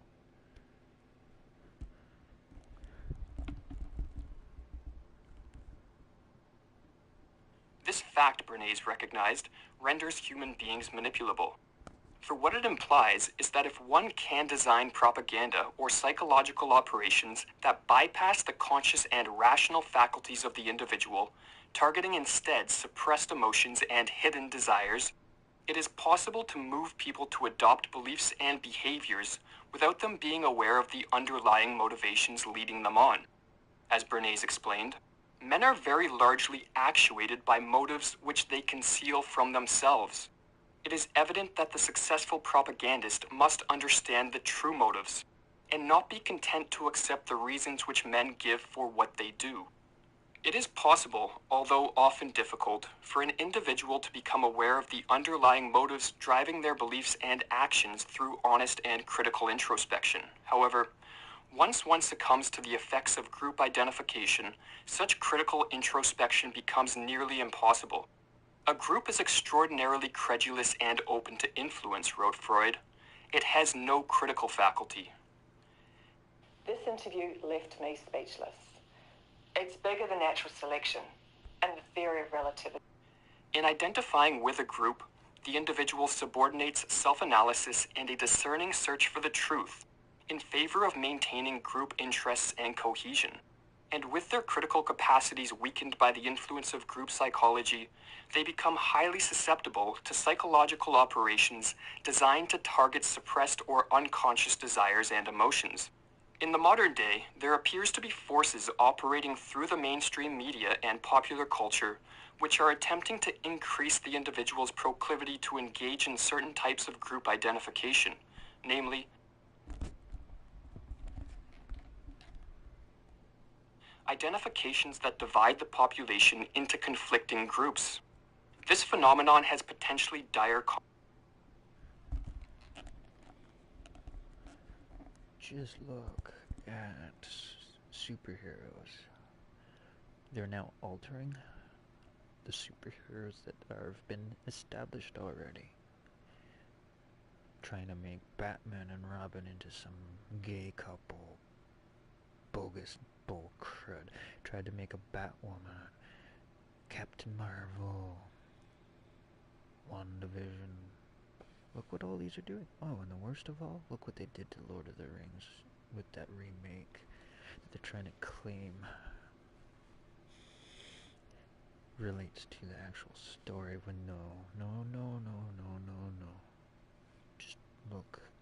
Stuff like that. And how they're baiting you into it's a good thing to accept it, and if you don't, you're bad. Just look, and that's the real world now correlated to what this guy's talking about.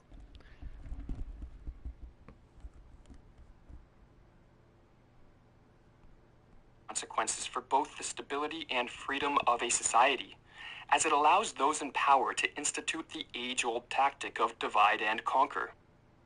In his book, Discourses on Livy, Machiavelli noted that those who have held power over a population have long realized that a population united is always stronger than those who rule over it, and thus stretching back into ancient times, rulers have sought to divide the many and weaken the force which was strong while it was united through the use of those methods which promote division. By dividing a population along lines such as race, class, religion, gender, or political preference, or in other words, into groups naturally prone to clash, the effects of group psychology render rational discourse and debate between individuals in these separate groups extremely unlikely. Each group, Bernays wrote, considers its own standards ultimate and indisputable, and tends to dismiss all contrary or different standards as indefensible. Unable to settle differences in opinions via rational discourse, groups whose belief structures clash tend to revert to more destructive means in their attempt to defeat those they perceive as a threat. No wonder why schools nowadays are trying to ban and burn the books of Plato, Socrates. Heck, even Moby Dick, with the morality of that storyline, is the extreme of a vendetta. Captain Ahab died because he wanted that whale.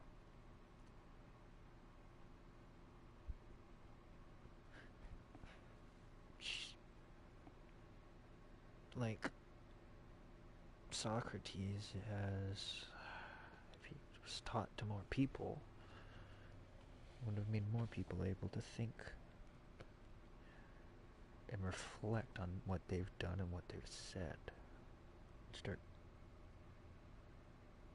meditating, altering themselves, realizing against mass psychosis.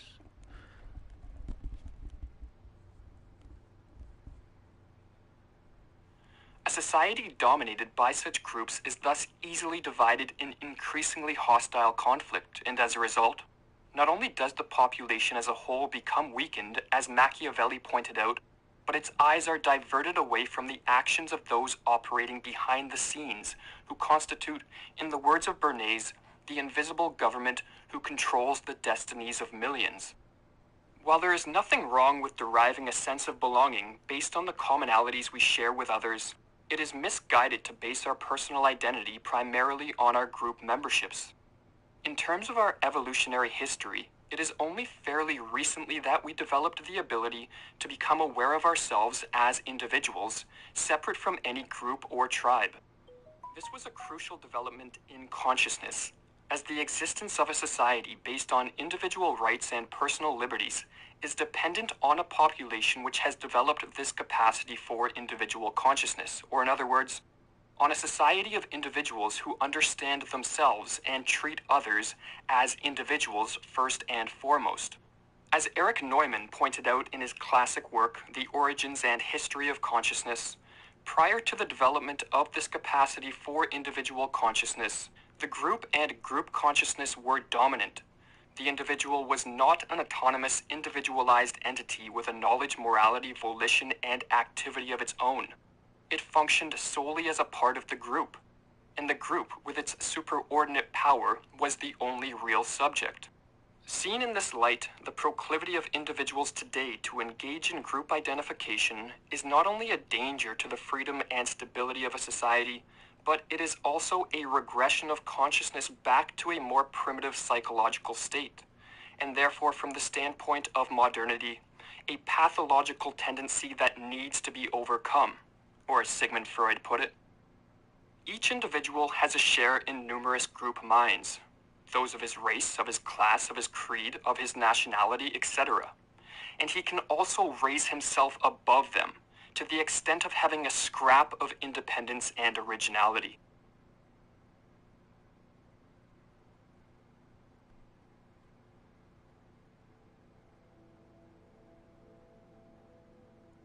Strong minds discuss ideas. Average minds discuss events. Weak minds discuss people. Remember that there is nothing stable in human affairs. Therefore, avoid undue elation in prosperity or undue depression in adversity. Envy is the ulcer of the soul.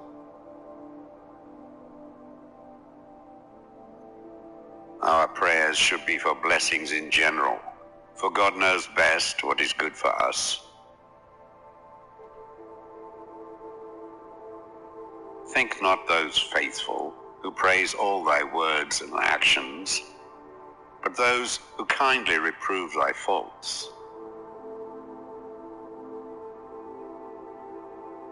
There is only one good, knowledge, and one evil, ignorance.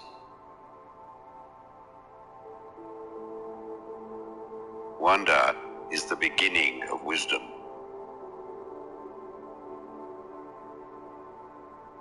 By all means, marry. If you get a good wife, you'll become happy. If you get a bad one, you'll become a philosopher. True wisdom comes to each of us when we realize how little we understand about life, ourselves, and the world around us. Mankind is made of two kinds of people. Wise people who know they are fools, and fools who think they are wise. I would rather die having spoken after my manner than speak in your manner and live.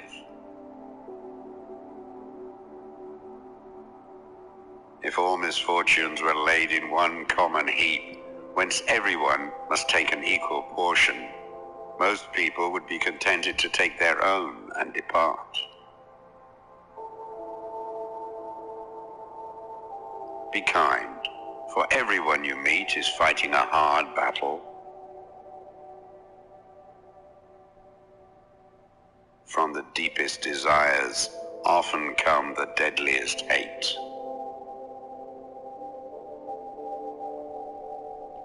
Regard your good name as the richest jewel you can possibly be possessed of, for credit is like fire. When once you have kindled it, you may easily preserve it. But if you once extinguish it, you will find it an arduous task to rekindle it again. The way to gain a good reputation is to endeavor to be what you desire to appear.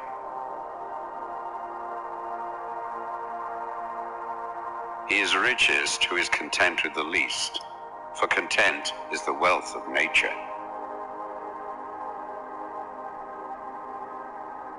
I know you won't believe me, but the highest form of human excellence is to question oneself and others.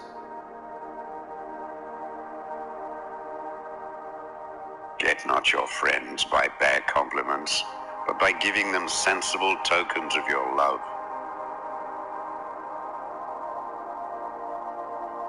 I cannot teach anybody anything. I can only make them think.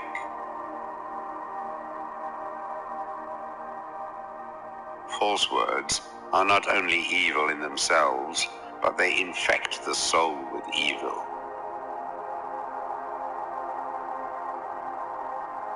Education is the kindling of a flame, not the filling of a vessel.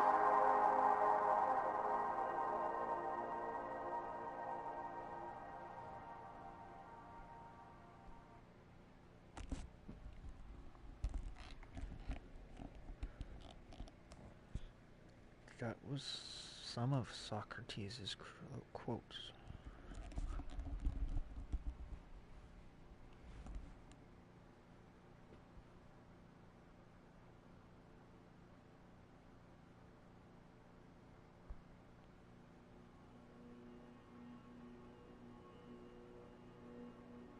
When you arise in the morning, think of what a precious privilege it is to be alive, to breathe, to think, to enjoy, to love.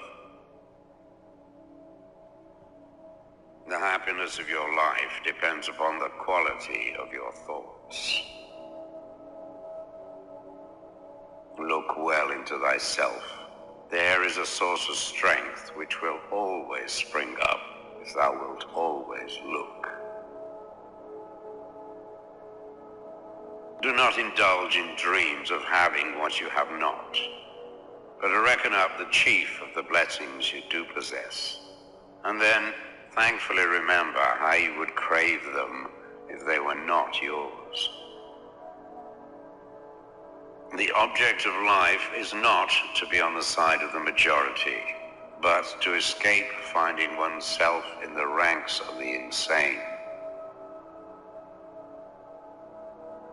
Here is a rule to remember in future when anything tempts you to feel bitter. Not, this is misfortune, but to bear this worthily is good fortune. Accept whatever comes to you woven in the pattern of your destiny, for what could more aptly fit your needs? You don't have to turn this into something. It doesn't have to upset you. To live a good life, we all have the potential for it if we learn to be indifferent to what makes no difference.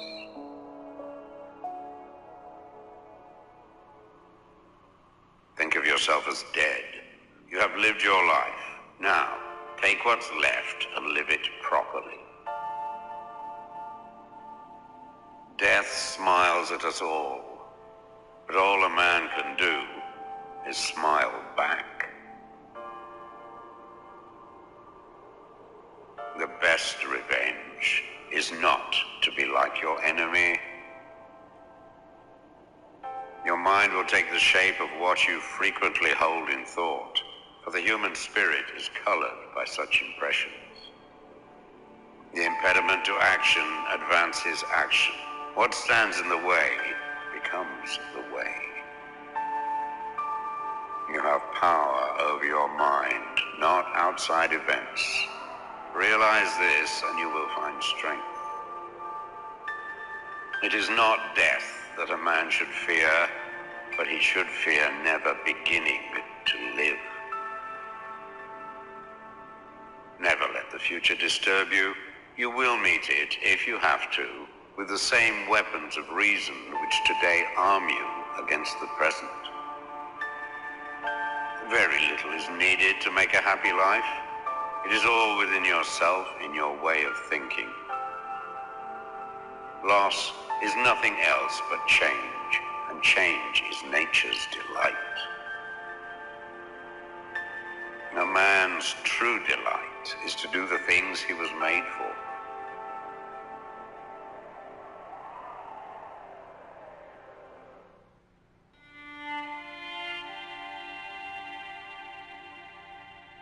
True happiness is to enjoy the present without anxious dependence upon the future. Not to amuse ourselves with either hopes or fears, but to rest satisfied with what we have, which is sufficient. For he that is so wants nothing.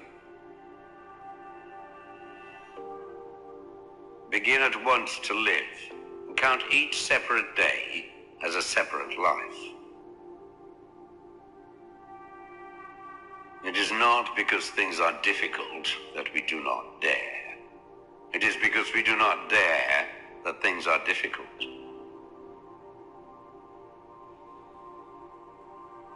We all sorely complain of the shortness of time, and yet have much more than we know what to do with. Our lives are either spent in doing nothing at all, or in doing nothing to the purpose, or in doing nothing that we ought to do. We are always complaining that our days are few, and acting as though there would be no end of them. A gem cannot be polished without friction, nor a man perfected without trials. The bravest sight in the world is to see a great man struggling against adversity. Every night, before going to sleep, we must ask ourselves, what weakness did I overcome today? What virtue did I acquire? Throw me to the wolves, and I will return leading the pack. Life is never incomplete if it is an honorable one. At whatever point you leave life, if you leave it in the right way, it is whole. We suffer more often in imagination than in reality. You want to live, but do you know how to live? You are scared of dying, but tell me, is the kind of life you lead really any different to being dead?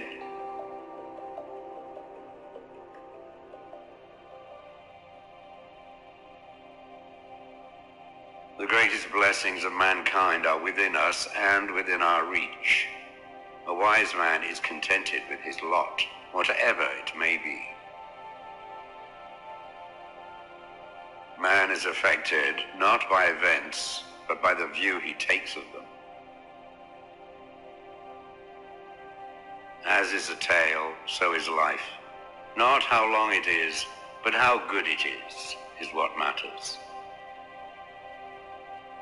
Sometimes, even to live is an act of courage.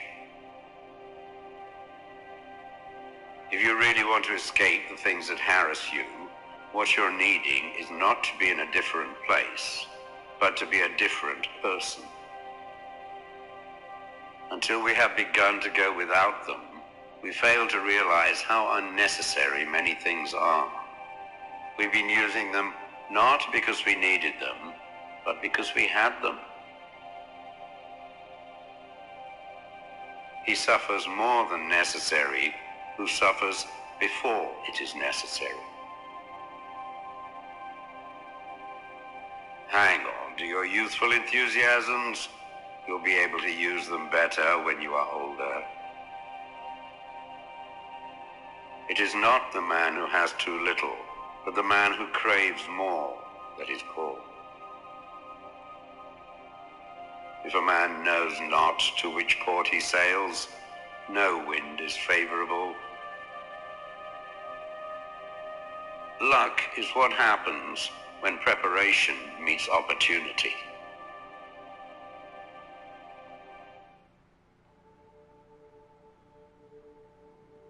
From this instant on, vow to stop disappointing yourself. Separate yourself from the mob. Decide to be extraordinary and do what you need to do. Now. What ought one to say then as each hardship comes? I was practicing for this. I was training for this. Fortify yourself with moderation, for this is an impenetrable fortress. If you want to improve, be content to be thought foolish and stupid. No great thing is created suddenly, any more than a bunch of grapes or a fig. If you tell me that you desire a fig, I will answer that there must be time. Let it first blossom, then bear fruit, then ripen. First, say to yourself what you would be, and then do what you have to do. When you are offended at any man's fault, turn to yourself and study your own failings. Then you will forget your anger. The trials you encounter will introduce you to your strengths.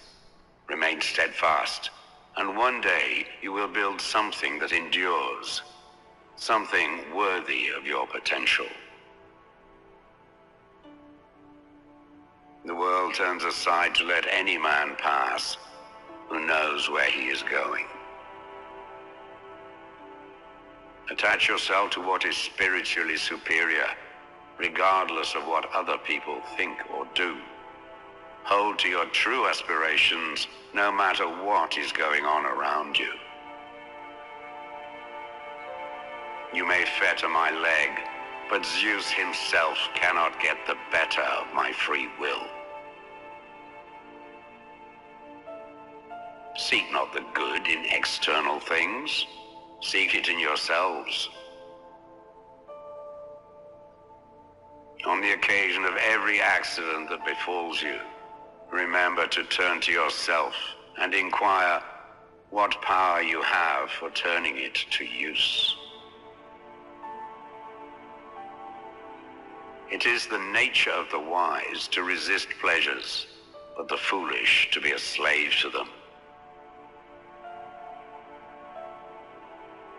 Caretake this moment. Immerse yourself in its particulars. Respond to this person, this challenge, this deed.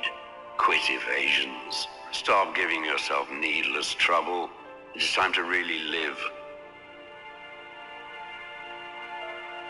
If you want to be a writer, write.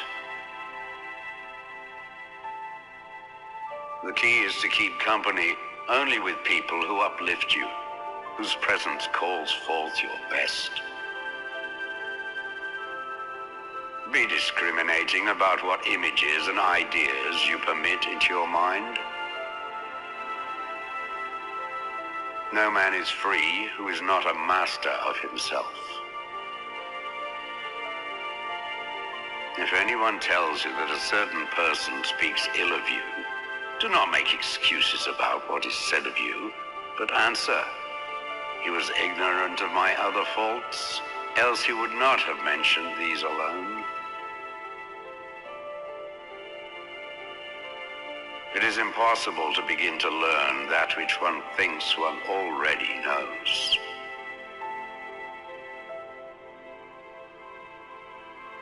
Do not seek to have events happen as you wish, but wish them to happen as they do happen, and all will be well with you.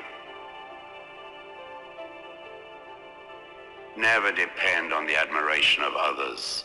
There is no strength in it. Personal merit cannot be derived from an external source.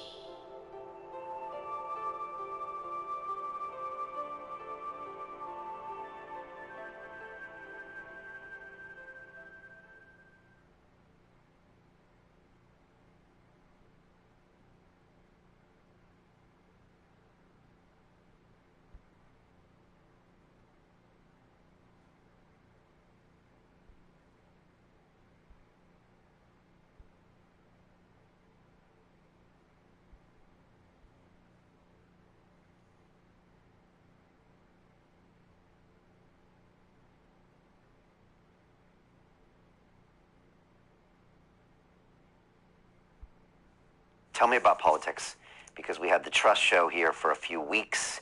Now it's Rishi Sunak, and also in America, we've got an election coming up in 2 years with two Republicans that are going to try to kill each other on the way to that election. What do you see in both situations?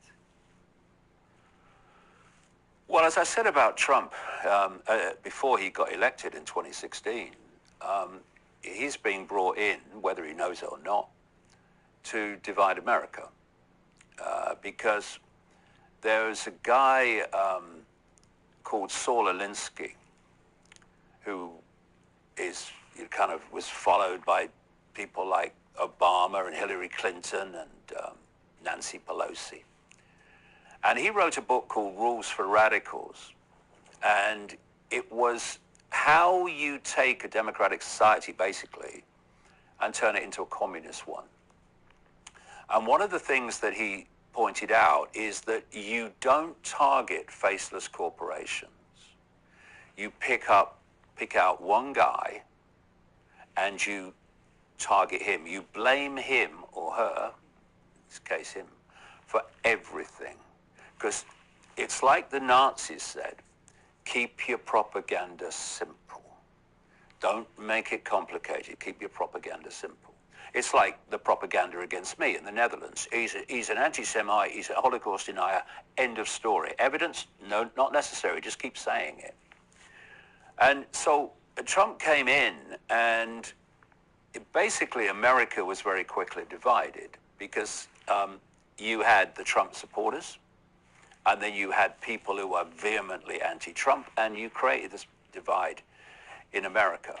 And what they will be planning to do, if Trump goes the distance into the Republican nomination period, is they'll seek to do the same. They'll be targeting him as far right or anti-Semitic. That's the last thing he is, by the way. And they'll go down that road. And then you have DeSantis. Now, DeSantis, I don't know a lot about as a person and his background, and I'll be very interested to see what that is. All I can do, looking on, is to look at what he's done in Florida, and he has done it whereas Trump has talked about it. Let's not forget, Trump had 4 years in the White House. So he pushed back on lockdown rules and segregation in Florida to the point where it was a much more open society than much of the rest of America. He's pushed back through laws of sexualizing children in schools, which is massively part of this agenda. It's why they're bringing the drag queens out, to confuse gender in the young. What better way to confuse gender to have a bloke with a beard wearing a dress? I have no problem with drag queens, by the way, all the best. Do what you like, so long as you don't impose it on anyone else. But that's what's happening. Yeah, it's a sexual fetish, so keep it in your bedroom and all power to you. But once you start trying to brainwash children, no. That's when we start getting problems.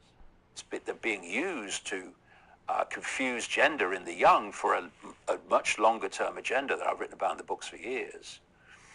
And he's also, through law in Florida, pushed back on the castration and mutilation of children in the name of transgender surgery. So I look at, and you know, he's challenged a lot of things, literally challenged them, not just talked about it. So on that basis, you know, my jury's out on him because I don't know his background and all that yet. But certainly on the face of what he's done in Florida, he's done it while Trump's talked about it.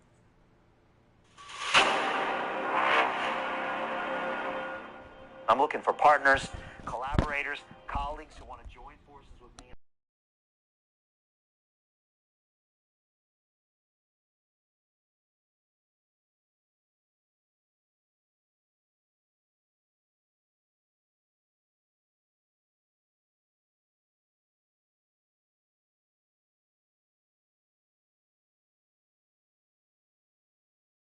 That review from Chef Lover 27 was so right. You're buying a knife. This content is made possible by individuals like you. Become a supporting member and access our growing library of membership courses and videos. Learn more about our membership at academyofideas.com/members. Authoritarianism in religion and science, let alone politics, is becoming increasingly accepted. Not particularly because so many people explicitly believe in it, but because they feel themselves individually powerless and anxious. So what else can one do except follow the mass political leader, or follow the authority of customs, public opinion, and social expectations? The American psychologist Rollo May wrote these words in 1953, and in the decades that followed, the West tiptoed into tyranny. A mass surveillance state was established. Free speech gave way to increasing levels of censorship. Statist bureaucracy and stifling regulations invaded ever more areas of life, and tax rates reached levels that in the past would have caused a revolution. However, in recent years, this tiptoe into tyranny has turned into a sprint, as some Western countries are flirting with full-blown totalitarian rule. But the existence of power-hungry and psychologically disturbed politicians who desire total control is not what makes our situation particularly precarious, for such individuals exist in all ages. Rather, our troubles lie with the fact that very few people possess the one virtue that can turn the tide back in the direction of freedom, that being the virtue of courage. And as Alexander Solzhenitsyn warned in 1978, a decline in courage may be the most striking feature which an outside observer notices in the West in our days. Should one point out that from ancient times, declining courage has been considered the beginning of the end? In this video, we are going to explore how a hyperconformity and blind obedience has infected the West and, in the process, crowded out the cultivation of courage. We will discuss how a widespread cowardice is permitting the rise of authoritarianism, and how a rebirth of courage is the antidote to our precarious political predicament. The pathological conformity that infects the West is generations in the making and the result of a confluence of factors. It is driven by a value system in which social validation occupies a preeminent position. It is furthered by the use of social media and the fact that success on these platforms is achieved by virtue signaling and conforming to the moral flavors of the day. It is also a product of an education system which deifies the democratic ideal and promotes the rights of the majority over the rights of the individual. These factors, combined with others, has created a society of hyperconformists. And as Rollo May explained, the opposite to courage, in our particular age, is automaton conformity. One of the ways that Western conformity manifests is through a blind obedience and a pathological need to follow rules. Most people believe that to be a good person is to be a compliant person, and to do what one is told by those in positions of political power and their lackeys in the media and celebrity culture. In acting with blind obedience, the conformist fails to differentiate between morality and legality, and so remains willfully ignorant of the fact that government rules can be immoral, driven by corruption, and that sometimes they pave the way for individual and social ruin. Or as Rollo May explains, our particular problem in the present day is an overwhelming tendency toward conformity. In such times, ethics tend more and more to be identified with obedience. Just look back World War II. What was it again? Nuremberg trial. How all of them were claiming, I was just doing my job. Or they said, I was just following orders. Like, hello. We learned a lesson way back then.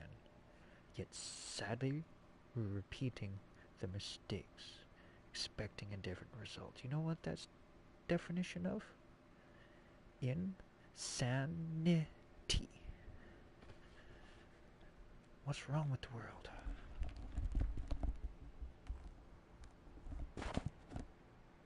Is good to the extent that one obeys the dictates of society. It is as though the more unquestioning obedience, the better. But what really is ethical about obedience? If one's goal were simple obedience, one could train a dog to fulfill the requirements very well. To see other people exercise independent judgment, self-responsibility, and self-reliance disturbs the conformist's belief in the value of obedience and so threatens their sense of self. It is not the case, therefore, that the conformist obeys while permitting others the freedom to make their own choice. Rather, as Stanley Feldman explains in a paper titled Enforcing Conformity, people who value social conformity support the government when it wants to increase its control over social behavior and punish nonconformity. Valuing social conformity increases the motivation for placing restrictions on behavior. The desire for social freedom is now subservient to the enforcement of social norms and rules. Thus, groups will be targeted for repression to the extent that they challenge social conformity. When a majority advocates for the government enforcement of conformity, a society places itself on what the psychologist Irvin Staub called a continuum of destruction. As the government uses coercion and force to punish a non-compliant minority, the majority rationalizes their support of such authoritarian measures by further demonizing the non-compliant, thus leading to increasingly severe government measures. One psychological consequence of harm doing is further devaluation of victims. People tend to assume that victims have earned their suffering by their actions or character. In several countries in the 20th century, such as the Soviet Union, Turkey, Germany, Cambodia, and China, government measures such as banning certain minority groups from restaurants, pubs, cafes, and other public spaces, imposing curfews, expelling them from their jobs, forcing them to pay fines, and restricting their freedom of movement and assembly, functioned as the first steps on a continuum of destruction that ended in mass scapegoating, mass imprisonment, and mass murder.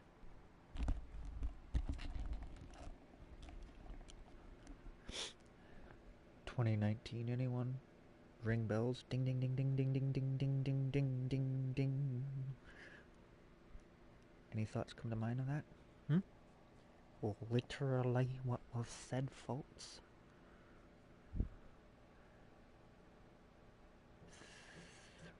Dun dun dun.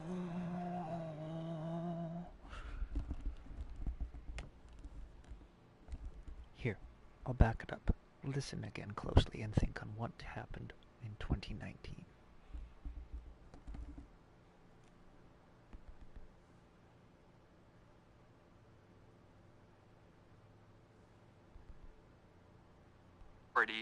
The majority rationalizes their support of such authoritarian measures by further demonizing the non-compliant, thus leading to increasingly severe government measures. One psychological consequence of harm doing is further devaluation of victims. People tend to assume that victims have earned their suffering by their actions or character. In several countries in the 20th century, such as the Soviet Union, Turkey, Germany, Cambodia, and China, government measures such as banning certain minority groups from restaurants, pubs, cafes, and other public spaces, imposing curfews, expelling them from their jobs, forcing them to pay fines, and restricting their freedom of movement and assembly, functioned as the first steps on a continuum of destruction that Show the papers. Where's your yellow star? That's all shit. Remember, folks? How did we forget about that in history? It has happened and it happens again. You know what they said? Bow down, get your jab, or else you can't go in a restaurant. Bow down, get your jab. Or you're causing people to get sick. Bow down and get your jab. Or you won't be able to work. Ding ding ding, ding ding ding. Alarm bells, anyone? Hello? You know what? Let's do it one more time, because 3 times should strike it home.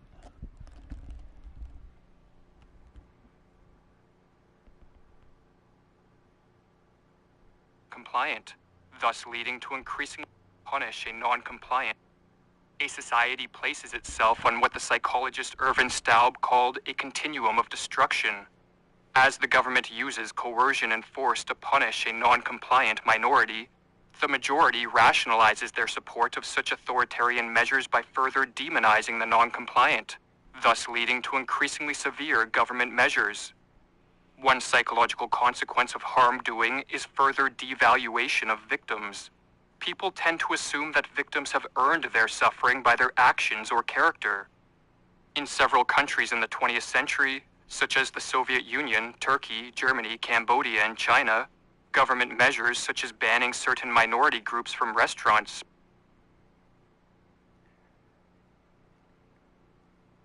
Bow down, get jab. Or you cannot eat in a restaurant. pubs, cafes, and other public spaces, And all of those too. Get your jab, or else you can't. Heck, you couldn't even see Granny in the retirement home, right? Don't. imposing curfews, expelling them from their jobs, forcing Get a jab or get fired, right? them to pay fines, and restricting their freedom of movement and assembly, functioned as the first steps on a continuum of destruction that ended in mass scapegoating, mass imprisonment, and mass murder.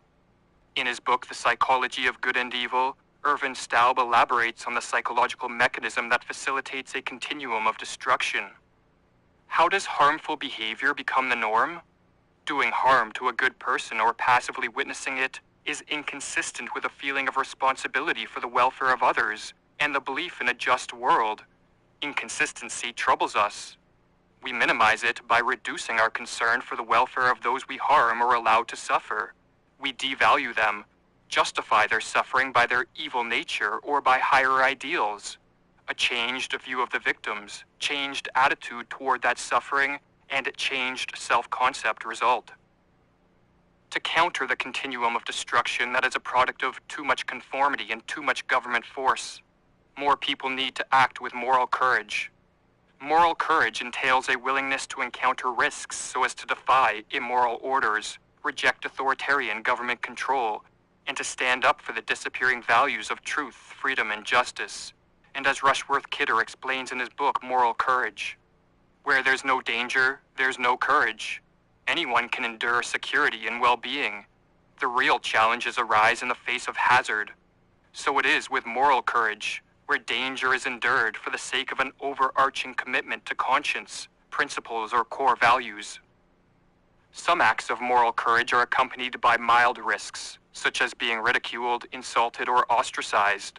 If, for example, we speak out against a status quo belief in the presence of a group of conformists, or if we refuse to adhere to social practices or mandates that are immoral or idiotic, we may lose friends or attract choice words from the obedient, but this is a small price to pay in exchange for doing what we believe is right. For as Rollo May explains, the hallmark of courage in our age of conformity is the capacity to stand on one's own convictions. However, sometimes acts of moral courage are accompanied by more grave risks, including but not limited to the loss of employment, physical or financial penalties, imprisonment, or in some cases, even death. Of all the agonizing ethical dilemmas facing humanity, writes Rushworth Kidder, few are more wrenching than the choice between what's right for the world and what's right for you and your family. Carl Jung called the men and women willing to confront great dangers in defiance of tyranny the true leaders of mankind. And to learn about the mindset of one of these leaders, we can turn to the story of Viktor Pestov. In 1967, Pestov was a 20-year-old living in the Soviet Union. His family was well off by Soviet standards, and his mother was a high-ranking member of the KGB.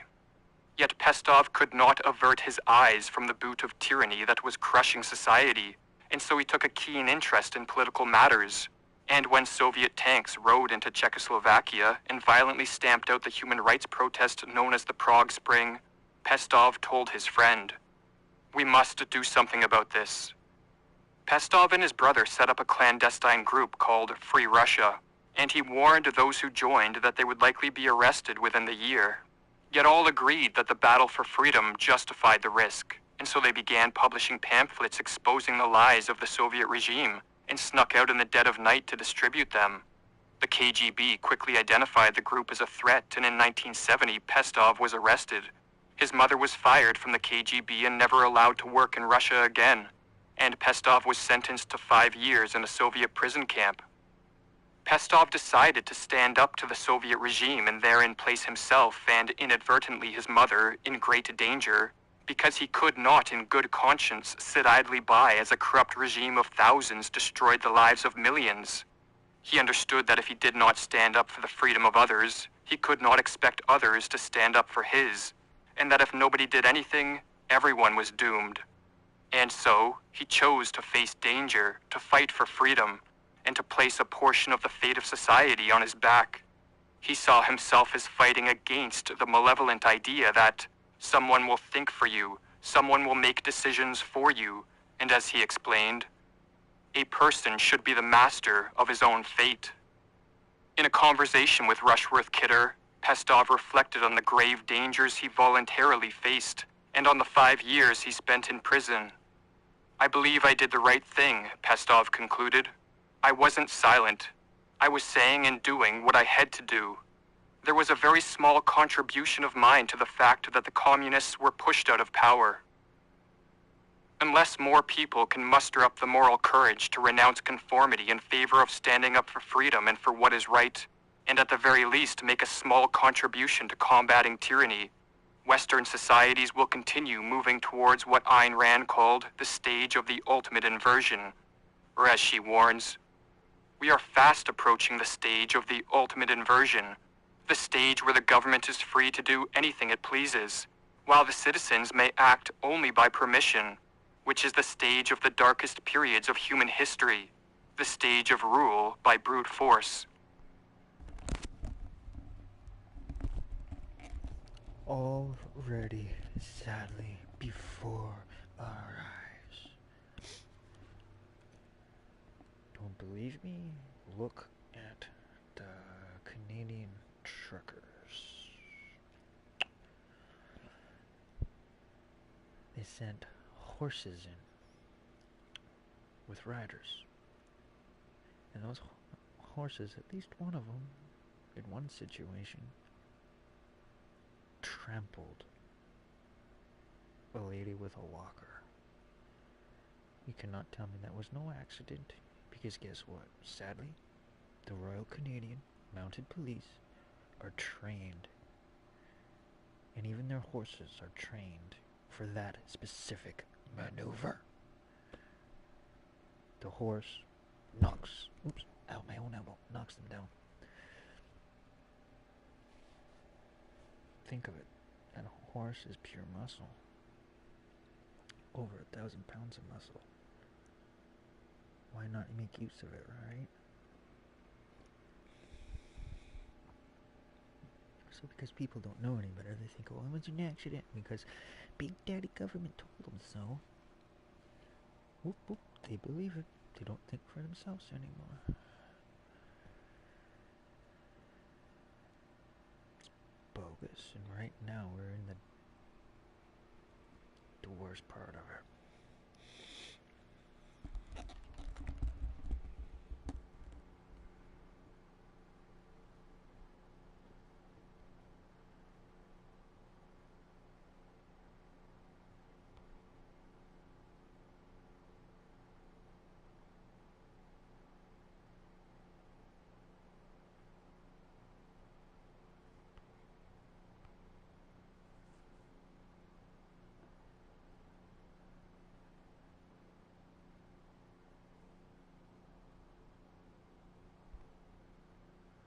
Want luxury hair repair that doesn't cost $50? Pantene's Pro Vitamin Formula repairs.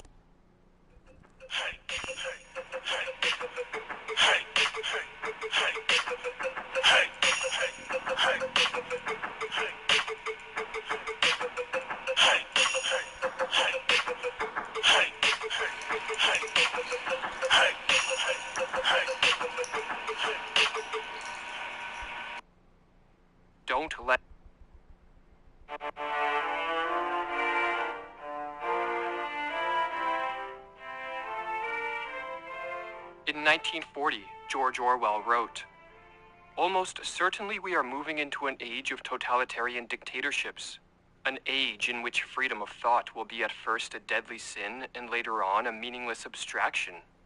The autonomous individual is going to be stamped out of existence." George Orwell's dystopian novel 1984 is a work of fiction, but much that is depicted in it reflects the political realities of many nations, past and present. War is peace. Freedom is slavery. Ignorance is truth. The three things from newspeak, the altering of words into new words. That's very interesting, isn't it, into looking at today's... They're altering very, very old words, claiming them that's a new meaning now. Prime example, somehow a man thinks that they can be called a woman. Just because they want to be called, they think they're different, and they are. Like, what the frick? At least 3/4 of what Orwell narrates is not negative utopia, but history, Umberto Eco wrote. Referring to his time spent in Belgrade under communist rule, Lawrence Durrell wrote that, "Reading 1984 in a communist country is really an experience, because one can see it all around one." In this video, we are going to explore some of the similarities between the totalitarian systems of the 20th century and Orwell's 1984. And as will become evident, many of these totalitarian traits are re-emerging in the modern world. This investigation will be conducted in the recognition that totalitarianism relies on mass support. And so, contemporary societies desperately need more people to withdraw their support of this brutal form of rule. Shortly after 1984 was published, Orwell explained, "The moral to be drawn from this dangerous nightmare situation is a simple one. Don't let it happen. It depends on you." Totalitarianism is a political system whereby a centralized state apparatus attempts to control virtually all aspects of life. Everything within the state, nothing outside the state, nothing against the state, the Italian dictator Mussolini succinctly put it. While totalitarianism can emerge under the guise of various political ideologies, in the 20th century it was communism and fascism that provided the ideological support for this type of rule. Communism and fascism are often viewed as being on opposite ends of the political spectrum, but in the manner they were put into practice in the 20th century, both of these systems displayed the characteristics of the totalized, all-controlling state. Both used force and propaganda to attain power, crush economic and civil liberties, smother culture, partake in mass surveillance, and terrorize the citizenry with psychological warfare and eventually mass imprisonment and mass murder. Speaking of Stalin's communist Russia and Hitler's Nazi Germany, Orwell explained, "The two regimes, having started from opposite ends, are rapidly evolving towards the same system, a form of oligarchical collectivism. In the communist and fascist political systems of the 20th century and in 1984, the totalitarian regime maintained a tight grip of control on the populace through the use of manufactured fear. Totalitarian leaders, whether of the right or of the left, know better than anyone else how to make use of fear. They thrive on chaos and bewilderment. The strategy of fear is one of their most valuable tactics." In 1984, continuous war between the three superstates perpetuated this state of fear. It was not important who was at war with who, or who was allied with who, as this was changing all the time. And the point of the war was not for one superstate to conquer another, but for all three superstates to work behind the scenes to create the conditions of terror that would enable them all to institute totalitarian controls within their own borders. Constant surveillance of all of the citizens was an additional tool in the arsenal of the totalitarian regime of 1984. Surveillance not only allowed for more effective overt control of the citizenry, But it also induced paranoia, which made it less likely that any citizen would even dare step out of line. This surveillance was achieved, firstly, through the technology of the telescreen, which was installed in everyone's home and throughout the streets, and as Orwell explained. The telescreen received and transmitted simultaneously. There was of course no way of knowing whether you were being watched at any given moment. It was even conceivable that they watched everybody all the time. But at any rate, they could plug in your wire whenever they wanted to. You had to live, did live, from habit that became instinct, in the assumption that every sound you made was overheard, and, except in darkness, every movement scrutinized. Second.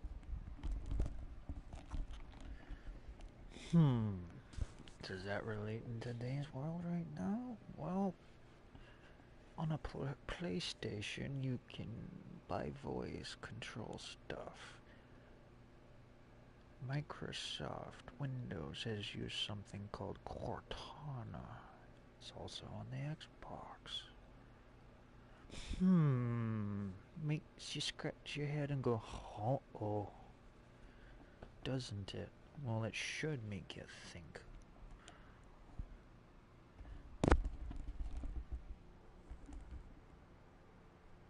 Mass surveillance of the citizenry was conducted by the citizens of 1984 themselves. Each person watched everyone else, and each person was, in turn, watched by everyone else. The most innocent of expressions, an innocuous statement, or a subtle look of disapproval when Big Brother appeared on the telescreen, was reported to the thought police and treated as a thought crime or a face crime, as evidence that one was disloyal and had something to hide. It is intolerable to us that an erroneous thought should exist anywhere in the world, however secret and powerless it may be, Orwell has the character O'Brien explain. In Stalinist Russia, Alexander Solzhenitsyn noted that one could never be sure whether one's neighbors, friends, co-workers, the postman, or even in some cases one's own family, would report to the secret police a slip of the tongue, a criticism of Stalin or of communism. And in Germany, it was the brown shirts. In today's world, it's the PC police, the politically correct. For if one was reported, their fate was usually sealed. The police would knock at the door in the middle of the night, and soon after one would be given the standard sentence of a tenor, that is, 10 years in the slave labor gulag prison camps. This form of surveillance created social conditions wherein most citizens adopted hypocrisy and lying as a way of life, or as Solzhenitsyn explains in the Gulag Archipelago. The permanent lie becomes the only safe form of existence. Every wag of the tongue can be overheard by someone, every facial expression observed by someone. Therefore, every word, if it does not have to be a direct lie, is nonetheless obliged not to contradict the general, common lie. There exists a collection of ready-made phrases, of labels, a selection of ready-made lies. In addition to a ubiquitous state of fear, in totalitarianism there exists a widespread state of confusion and a selection of ready-made lies. In addition to a ubiquitous state of fear, in totalitarianism there exists a widespread state of confusion and mental disorientation amongst the citizenry. Many victims of totalitarianism have told me in interviews that the most upsetting experience they faced was the feeling of loss of logic, the state of confusion into which they had been brought, the state in which nothing had any validity. They simply did not know what was what. In 1984, widespread mental disorientation was stimulated via the falsification of history and the negation of the concept of objective truth. Today's world of insane and insanity, they're rewriting our history to make Joan of Arc some trans activist bullshit. They've even tried to pull religious people into it, like they're trying to make Jesus as possibly trans. Like, what the frick? They're rewriting history, and they're trying to rewrite our very English language, the definitions of our words. see it before your eyes, folks. And it's not good. The Ministry of Truth was the institution which falsified history. Everything faded into mist. The past was erased. The eraser was forgotten. The lie became truth. One of the reasons totalitarian regimes attempt to alter history is because it rids the society of any past reference points or standards of comparison, which might remind the citizens that life in the past was so much better than it is in the sterile and oppressive present. Within 20 years at the most, the huge and simple question, was life better before the revolution than it is now, would have ceased once and for all to be answerable, wrote Orwell. But another reason history is falsified by totalitarians is to ensure there are no historical roots to which the citizen can anchor and find truth, sustenance, and strength. In totalitarianism, there can be no historical information which contradicts or puts into question the reigning political ideology, nor any institution, such as religion, which offers the individual a refuge from the influence of the state. And so as Orwell wrote in 1984, every record has been destroyed or falsified. Every book has been rewritten. Every picture has been repainted. Every statue and street and building has been renamed. Every date has been altered. And that process is continuing day by day and minute by minute. History has stopped. Nothing exists except an endless present in which the party is always right. Along with destroying or falsifying the past, widespread mental disorientation is further cultivated by destroying the belief in objective truth. This is done through a program of psychological warfare. Incessant and intentionally confusing propaganda, conflicting reports, and blatant lies are pumped out in official reports and through the mass media at all hours of the day. What is said today has no bearing on what may be said tomorrow, for as Orwell explained, the totalitarian state sets up unquestionable dogmas, and it alters them from day to day. It needs the dogmas because it needs absolute obedience from its subjects, but it cannot avoid the changes which are dictated by the needs of power politics. In 1984, for example, the Ministry of Plenty put out a bulletin that they were increasing the chocolate ration to 20 grams a week. Orwell writes, and only yesterday, Winston reflected, it had been announced that the ration was to be reduced to 20 grams a week. Was it possible that the citizens could swallow that after only 24 hours? Yes, they swallowed it. Was he, then, alone in the possession of a memory? In addition, contradictions, hypocrisies, and lies form the foundation of the totalitarian ideology. The totalitarian system presents the enslavement of the individual as his or her liberation.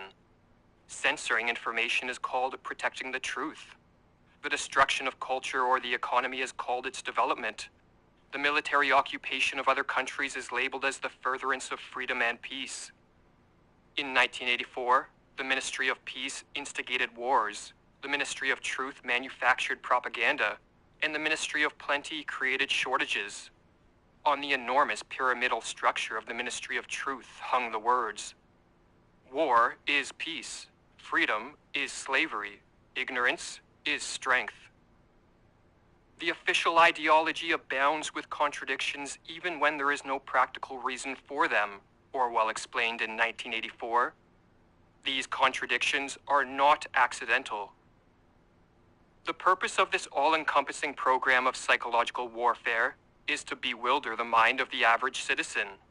For when the citizen is bombarded with contradictions and lies and lives in what Orwell called that shifting phantasmagoric world in which black may be white tomorrow and yesterday's weather can be changed by decree, he or she eventually ceases to know what to think or even how to think. The distinction between up and down, fact and fiction, truth and falsity, is not only blurred but loses significance. The belief in objective truth disappears, and the average citizen becomes completely dependent on authority figures to feed him ideas, and thus is ready to assent to lies and to believe the most absurd things, so long as those in the political class deem it to be true. The Soviet official Georgy Pyatakov explained that the true Bolshevik would be ready to believe that black was white and white was black if the party required it. There was no particle left inside him which was not at one with the party, did not belong to it. In an essay titled Totalitarianism and the Lie, Leszek Kolakowski, a philosopher who was exiled from Poland for his criticisms of communism and Marxism, wrote, "This is what totalitarian regimes keep unceasingly trying to achieve. People whose memory, personal or collective, has been nationalized, has become state-owned and perfectly malleable, totally controllable, are entirely at the mercy of their rulers. They have been deprived of their identity. They are helpless and incapable of questioning anything they are told to believe. They will never revolt, never think, never create. They have been transformed into dead objects." In 1984, the main character Winston manages for most of the book to stand psychologically outside the grasp of the party and its leader Big Brother, despite the widespread fear and mental disorientation which swirls around him. "Down with Big Brother," he writes in his diary early in the book. However, after being arrested by the thought police and subjected to re-education, Winston abdicates his reason and conscience and begins to accept the lies. He joins the totalitarian cult and becomes another brick in the wall of the all-powerful state. Referring to Winston, Orwell writes, "He could not fight against the party any longer. Besides, the party was in the right. It was merely a question of learning to think as they thought." The pencil felt thick and awkward on Winston's fingers. He began to write down thoughts that came into his head. He wrote first in large clumsy capitals, "Freedom is slavery." Then almost without a pause, he wrote beneath it, 2 and 2 make 5. The struggle was finished. He had won the victory over himself. He loved Big Brother. Some have taken this ending as a sign of Orwell's pessimism, as an indication that humanity is doomed to a totalitarian future. Yet Orwell's motive for writing this book was not to depress nor promote a fatalistic apathy, but to warn and rouse to action as many people as possible. For Orwell understood as well as anyone that in the battle between totalitarianism and freedom, no one can afford to stand aside. The fate of each and every one of us hangs in the balance. Don't let it happen. It depends on you.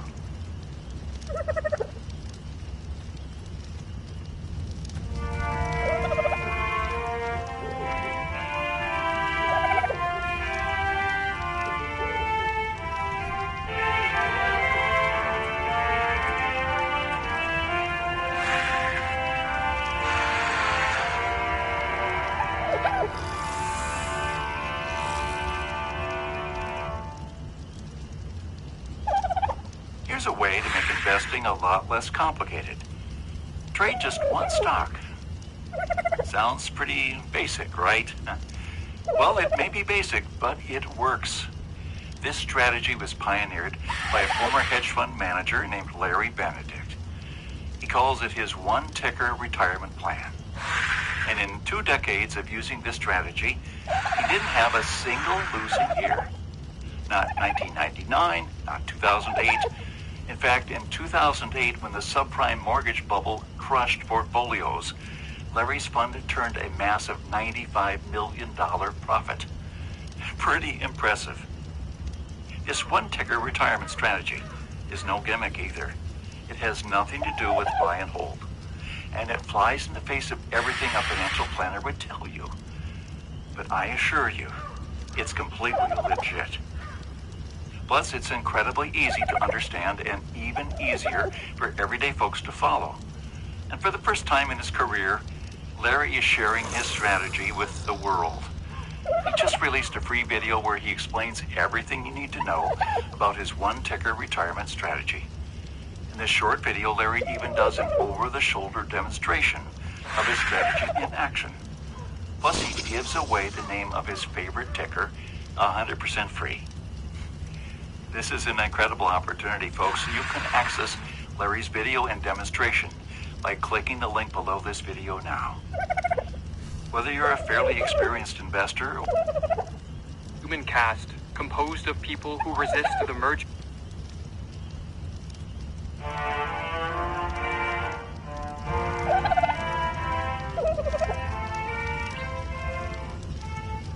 In his 1958 book, Brave New World Revisited, Aldous Huxley wrote the following. If the first half of the 20th century was the era of the technical engineers, the second half may well be the era of the social engineers. And the 21st century, I suppose, will be the era of world controllers, the scientific caste system, and Brave New World. 30 years prior to penning these words, Huxley wrote his classic work of fiction, Brave New World.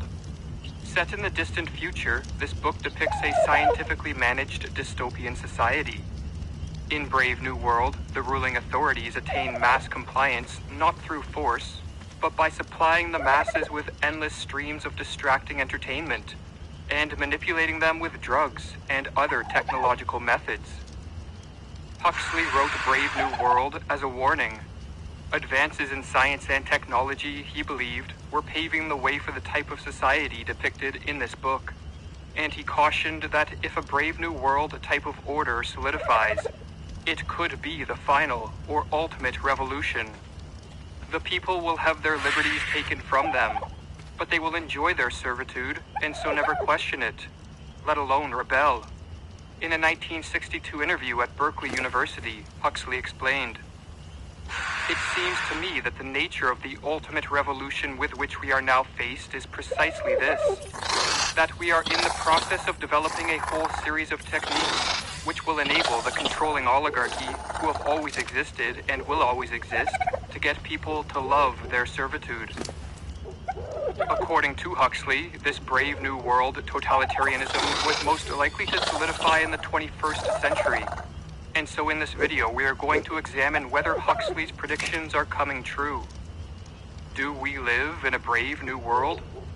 In Brave New World Revisited, Huxley wrote the following. In 1931, when Brave New World was being written, I was convinced that there was still plenty of time. The completely organized society, the scientific caste system, the abolition of free will by methodical conditioning, the servitude made acceptable by regular doses of chemically induced happiness. These were coming, all right, but not in my time, not even in the time of my grandchildren. 27 years later, I feel a good deal less optimistic than I did when I was writing Brave New World. The prophecies made in 1931 are coming true much sooner than I thought they would. The nightmare of total organization has emerged from the safe, remote future and is now awaiting us just around the next corner. In Brave New World, advances in psychology made it possible for the ruling authorities to use mind control to condition citizens from an early age to think and behave in ways that were submissive and conformist. Nearly 100 years after Huxley wrote his dystopian novel, has this type of conditioning left the realm of fiction and entered reality? Today, the art of mind control is in the process of becoming a science, Huxley wrote in 1958. The practitioners of this science know what they are doing and why. They are guided in their work by theories and hypotheses solidly established on a massive foundation of experimental evidence. While the idea of mind control may sound like science fiction, in the mid to late 20th century, many prominent philosophers, psychologists, and scientists joined Huxley in sounding the alarm bell that research into the fundamentals of this phenomenon were well underway. In 1953, the distinguished British philosopher Bertrand Russell explained, "It is to be expected that advances in physiology and psychology will give governments much more control over individual mentality than they now have even in totalitarian countries." The renowned 20th century American clinical psychologist Carl Rogers warned that the rapid development of the behavioral sciences, which is a cluster of scientific disciplines, including psychology, psychiatry, sociology, social psychology, anthropology and biology, economic and political science, mathematics and statistics, was in the process of becoming what he called an if-then science. By this he meant that scientists and social engineers were discovering that if carefully constructed conditions are implemented in a society, then there is a high probability that the majority of citizens will respond to these conditions in predictable and hence controllable ways. Or as he wrote in 1954, I believe that too few people are aware of the extent, the breadth, and the depth of the advances which have been made in recent decades in the behavioral sciences. The increasing power for control which it gives will be held by someone or some group. Such an individual or group will surely choose the purposes or goals to be achieved, and most of us will then be increasingly controlled by means so subtle we will not even be aware of them as controls. It appears that some form of completely controlled society is coming. In a report released in 2021, scientists on a subcommittee of the Scientific Advisory Group for Emergencies in the UK admitted to using totalitarian mind control tactics to obtain mass compliance.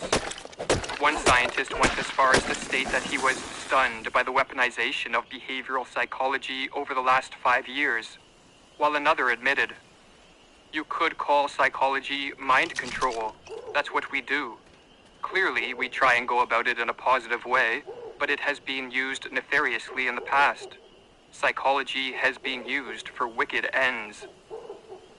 Along with conditioning the thoughts and behaviors of the citizens, in Brave New World, the latest in technology is used by the ruling authorities to provide the population with non-stop distractions of the most fascinating nature. The purpose of this readily available entertainment was twofold. Firstly, to ensure that the citizens did not pay attention to political and social realities. And secondly, to promote docility and stupidity, and thus create a population that cared little for freedom. Is something similar happening today? Whether intentionally imposed on society or not, one thing is certain. Technology and the endless supply of stimulating yet morally degrading entertainment that flows from it is creating a passive, ignorant, and spiritually crippled population uninterested in resisting the implementation of its political chains, just as Huxley warned. As the art and science of manipulation come to be better understood, the dictators of the future will doubtless learn to combine techniques of propaganda with the non-stop distractions which, in the West, are now threatening to drown in a sea of irrelevance the rational information essential to the maintenance of individual liberty. But it is not just an endless supply of distractions which make possible a brave new world. Huxley also predicted that in the future, certain forms of technology would be used to increase the suggestibility and obedience of a population, so that everyone can be depended upon to behave almost as predictably as machines. In Brave New World, the technology used for this purpose was called hypnopaedia, or sleep teaching, which Huxley called the greatest moralizing and socializing force of all time. Every night, while asleep, citizens were exposed to propaganda and repeated suggestions from the state. Huxley based his idea of sleep teaching on the science of hypnosis. Scientists have long known that when an individual is placed under hypnosis, alpha waves are activated in the brain, just as they are when in a light sleep. In both cases, suggestibility is dramatically heightened. As Huxley explained, most of the things that can be done with and to a person in hypnotic trance can be done with and to a person in light sleep. Verbal suggestions can be passed through the cortex to the midbrain, the brainstem, and the autonomic nervous system. If these suggestions are well conceived and frequently repeated, new patterns of feeling can be installed and old ones modified. Post-hypnotic commands can be given. Slogans, formulas, and trigger words deeply ingrained in the memory. While not subjects of sleep teaching, many people in the modern world watch television on a near daily basis for hours on end. Scientists have known for decades that television watching activates alpha waves in the brain, thus placing the individual in a hypnotic-like trance, primed for suggestions and ready to be programmed. The neurosurgeon Adam Lipson explains, there have been EEG studies that demonstrate that television watching converts the brain from beta wave activity to alpha waves. which are associated with a daydreaming state and a reduced use of critical thinking skills. When in a television-induced hypnotic state, cliches and slogans from the mainstream media, moral values and ideological principles from shows and movies, and suggestions from commercials, politicians, celebrities, and state-sponsored propaganda bypass the critical faculties and seep into the foundations of the mind. Over time, the typical television watcher is transformed into an opinionated robot. His or her evaluations of the world are mindless regurgitations of whatever has been absorbed from the TV.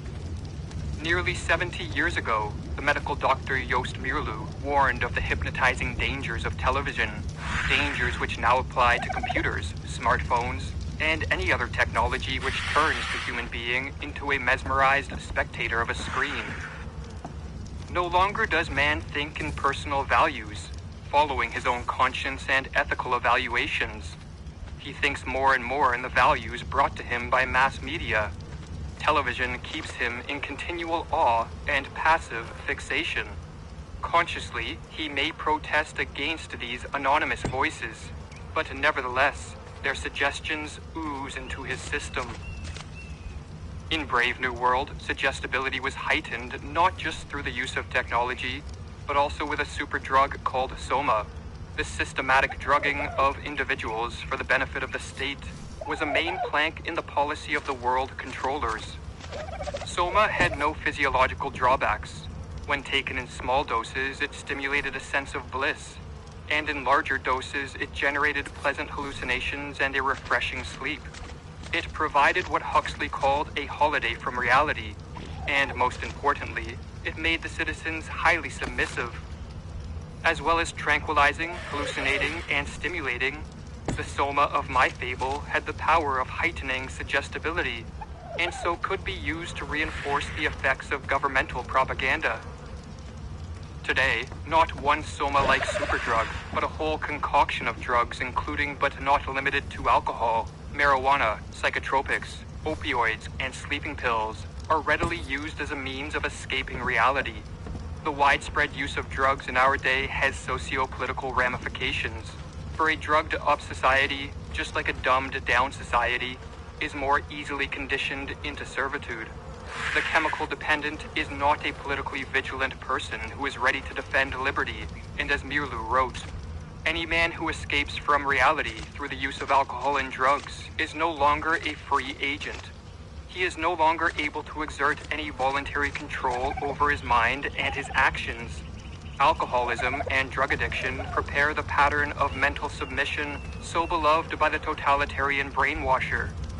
Drugs can be used to make man a submissive and conforming being. The Society of Brave New World was also organized into a scientific caste system. Prenatal genetic engineering produced children destined to belong to one of 5 castes. The highest caste, Alpha, was made up of citizens genetically engineered to be intelligent, strong, and beautiful. The lowest caste, the Epsilons, were short, ugly, stupid, and treated as slaves. Each of the castes was forbidden to intermingle. Is a scientific caste system possible today? While the widespread use of prenatal genetic engineering may not be on the near horizon, postnatal genetic engineering and the technological augmentation of the brain and body is in its initial stages.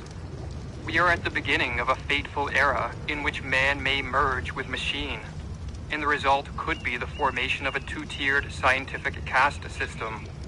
There will be a caste of human beings who welcome the merger with technology in the expectation of transcending biological limitations.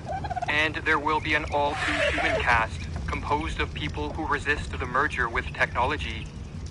What restrictions will be placed on those in this latter caste? What surveillance and control will be possible on those who accept technological augmentations? What will be the carrots on a stick to entice people to transition into a transhumanist era? Time will tell. The world of tomorrow will witness a tremendous battle between technology and psychology. It will be a fight of technology versus nature, of systematic conditioning versus creative spontaneity. If Huxley's predictions are coming true, what can be done about it? Perhaps nothing needs to be done. Perhaps the Brave New World totalitarianism which Huxley warned of is not feasible in the long term, not as stable as he thought. Perhaps this form of social order is destined to crumble under its own oppressive weight. But perhaps Huxley was right. With enough advances in science and technology, a brave new world order can be achieved. And once fully instituted, this will be the final revolution. Human beings will be born and bred in conditions of technocratic servitude that they will not challenge or resist, because it will be a servitude that most of them love and defend. If this should turn out to be the case, Huxley's final words from Brave New World Revisited will prove prescient. Perhaps the forces that now menace freedom are too strong to be resisted for very long. It is still our duty to do whatever we can to resist them.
Yeah, I'm just having a little bit of fun.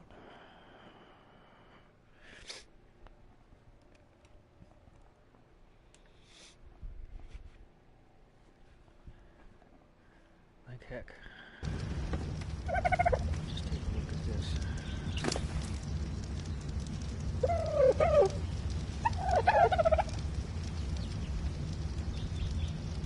Damage, and it's only 31.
Oh yeah, that's what I was going to do as I had my smoke here. Bear with me, guys.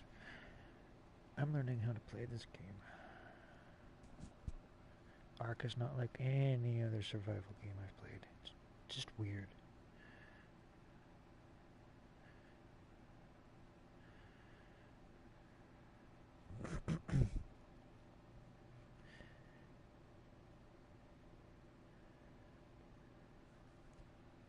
Hello everyone, and welcome to our guide on how to enable ARK server events. Be honest, when you're playing vanilla ARK, it can get kind of boring when you're just doing the same old thing over and over again. I mean, it's a massive game, don't get me wrong, but sometimes you want to add a little bit of spice to it, even if you're just playing with your friends. So the easiest way to do that, in my opinion, is checking out the server events. There are a few... What is going on, survivors? For today's 101 Back to ARK Basics, we're going to talk about how to make jerky, how to make it, what it's used for, and all that good stuff. So let's get right into it. So bare bones necessities, what you're going to need to make jerky is some campfires and some preserving bins. Now you can just do one of each of these. You don't necessarily need two of each one of these. And obviously, when you get higher up the technology chain, something like a grill as opposed to a campfire is going to help you out a lot more. You're going to need meat or prime meat. Well, probably both, to be honest with you. Fish meat isn't really going to help you.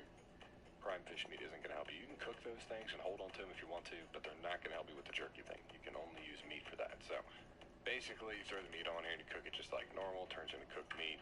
Prime meat do the same thing, cook it into prime meat, and that increases the spoil timer a little bit.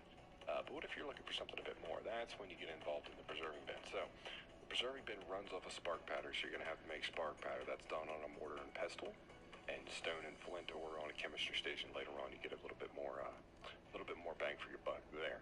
You're also going to need oil. If you're not sure about how to get a hold of oil, check out our 101 about how to make gasoline. We'll put a link to the description in the video so you can check that out. There's multiple ways to get oil. You're going to need oil and spark powder. Spark powder is essentially the fuel source in which case this thing runs, right?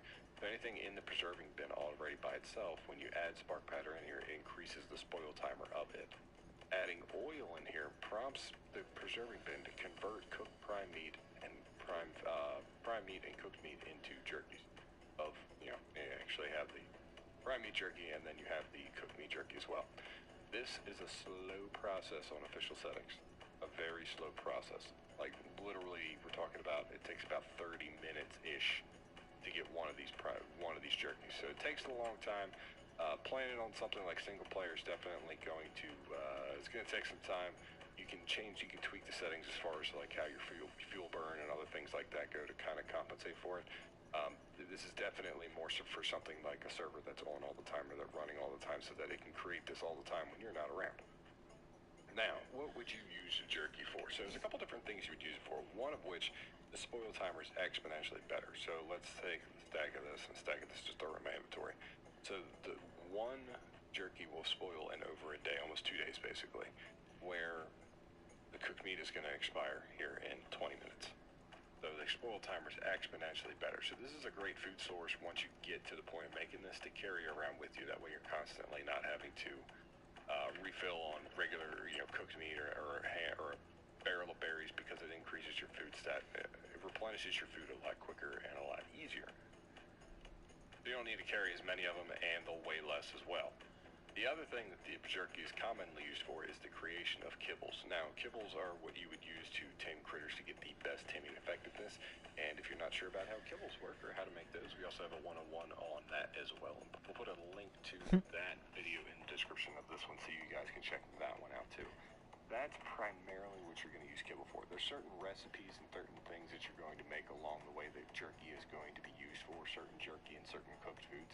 But primarily, that's probably what you're running into it. You're using it for yourself, you're using it for kibble, or you're using it for other recipes, and that's pretty much it. So, definitely sit these out over time. If you're trying to mass produce these things, you're just trying to get the most bang for your buck, obviously having more preserving bins is going to be helpful. Because rather than having everything in here and waiting a half hour for one of these to convert over, if you had 10 of them and spread all the resources out evenly, that would mean every 30 minutes you would have 10 as opposed to just one.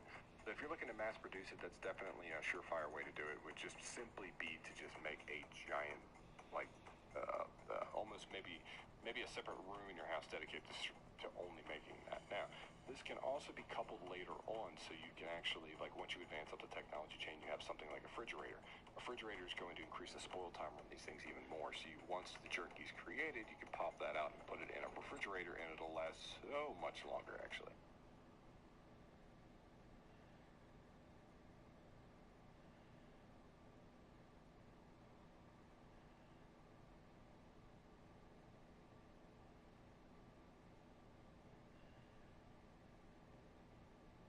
So let me guess. You just bought ARK because it looked like it was a fun game to play. But the problem you're having is every time you spawn in, you get attacked by every single dinosaur around you, giving you no time to actually explore the map. Well, I'm going to put a stop to that right now in this beginner's guide video. I'm going to tell you guys how you can master ARK from the beginning, steps to avoid, and what you should do right away. And hopefully this can help someone out in the future. So when you first start out, if you are joining a multiplayer server, I highly suggest you join a PvP server so you guys can get a feel of what the game is like. If you join a PvP server and you're new to the game, you're going to have a lot of trouble because a lot of big tribes that are already established are going to be messing with you. You're going to have no chance to get anything done without someone trying to mess with you. Or you can go into single player to get a more feel of the game. So once you decide on what you're playing on, you'll get this screen right here where you're going to make your character. You can make your character however you like. You can name him. Oh, you're being a fool. ARK! It doesn't matter how long you've been playing it. There's always something to learn, and with that, mistakes to make along the way. And with such a steep learning curve at times, plenty of noob mistakes to make along the way. What are your biggest noob mistakes? You're right, kids, it's Raz Clark, and welcome to another Top 10 as voted by you. Don't forget to like, subscribe, share around, and let's get it.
of these tips revolve around general gameplay, while others are much more specific.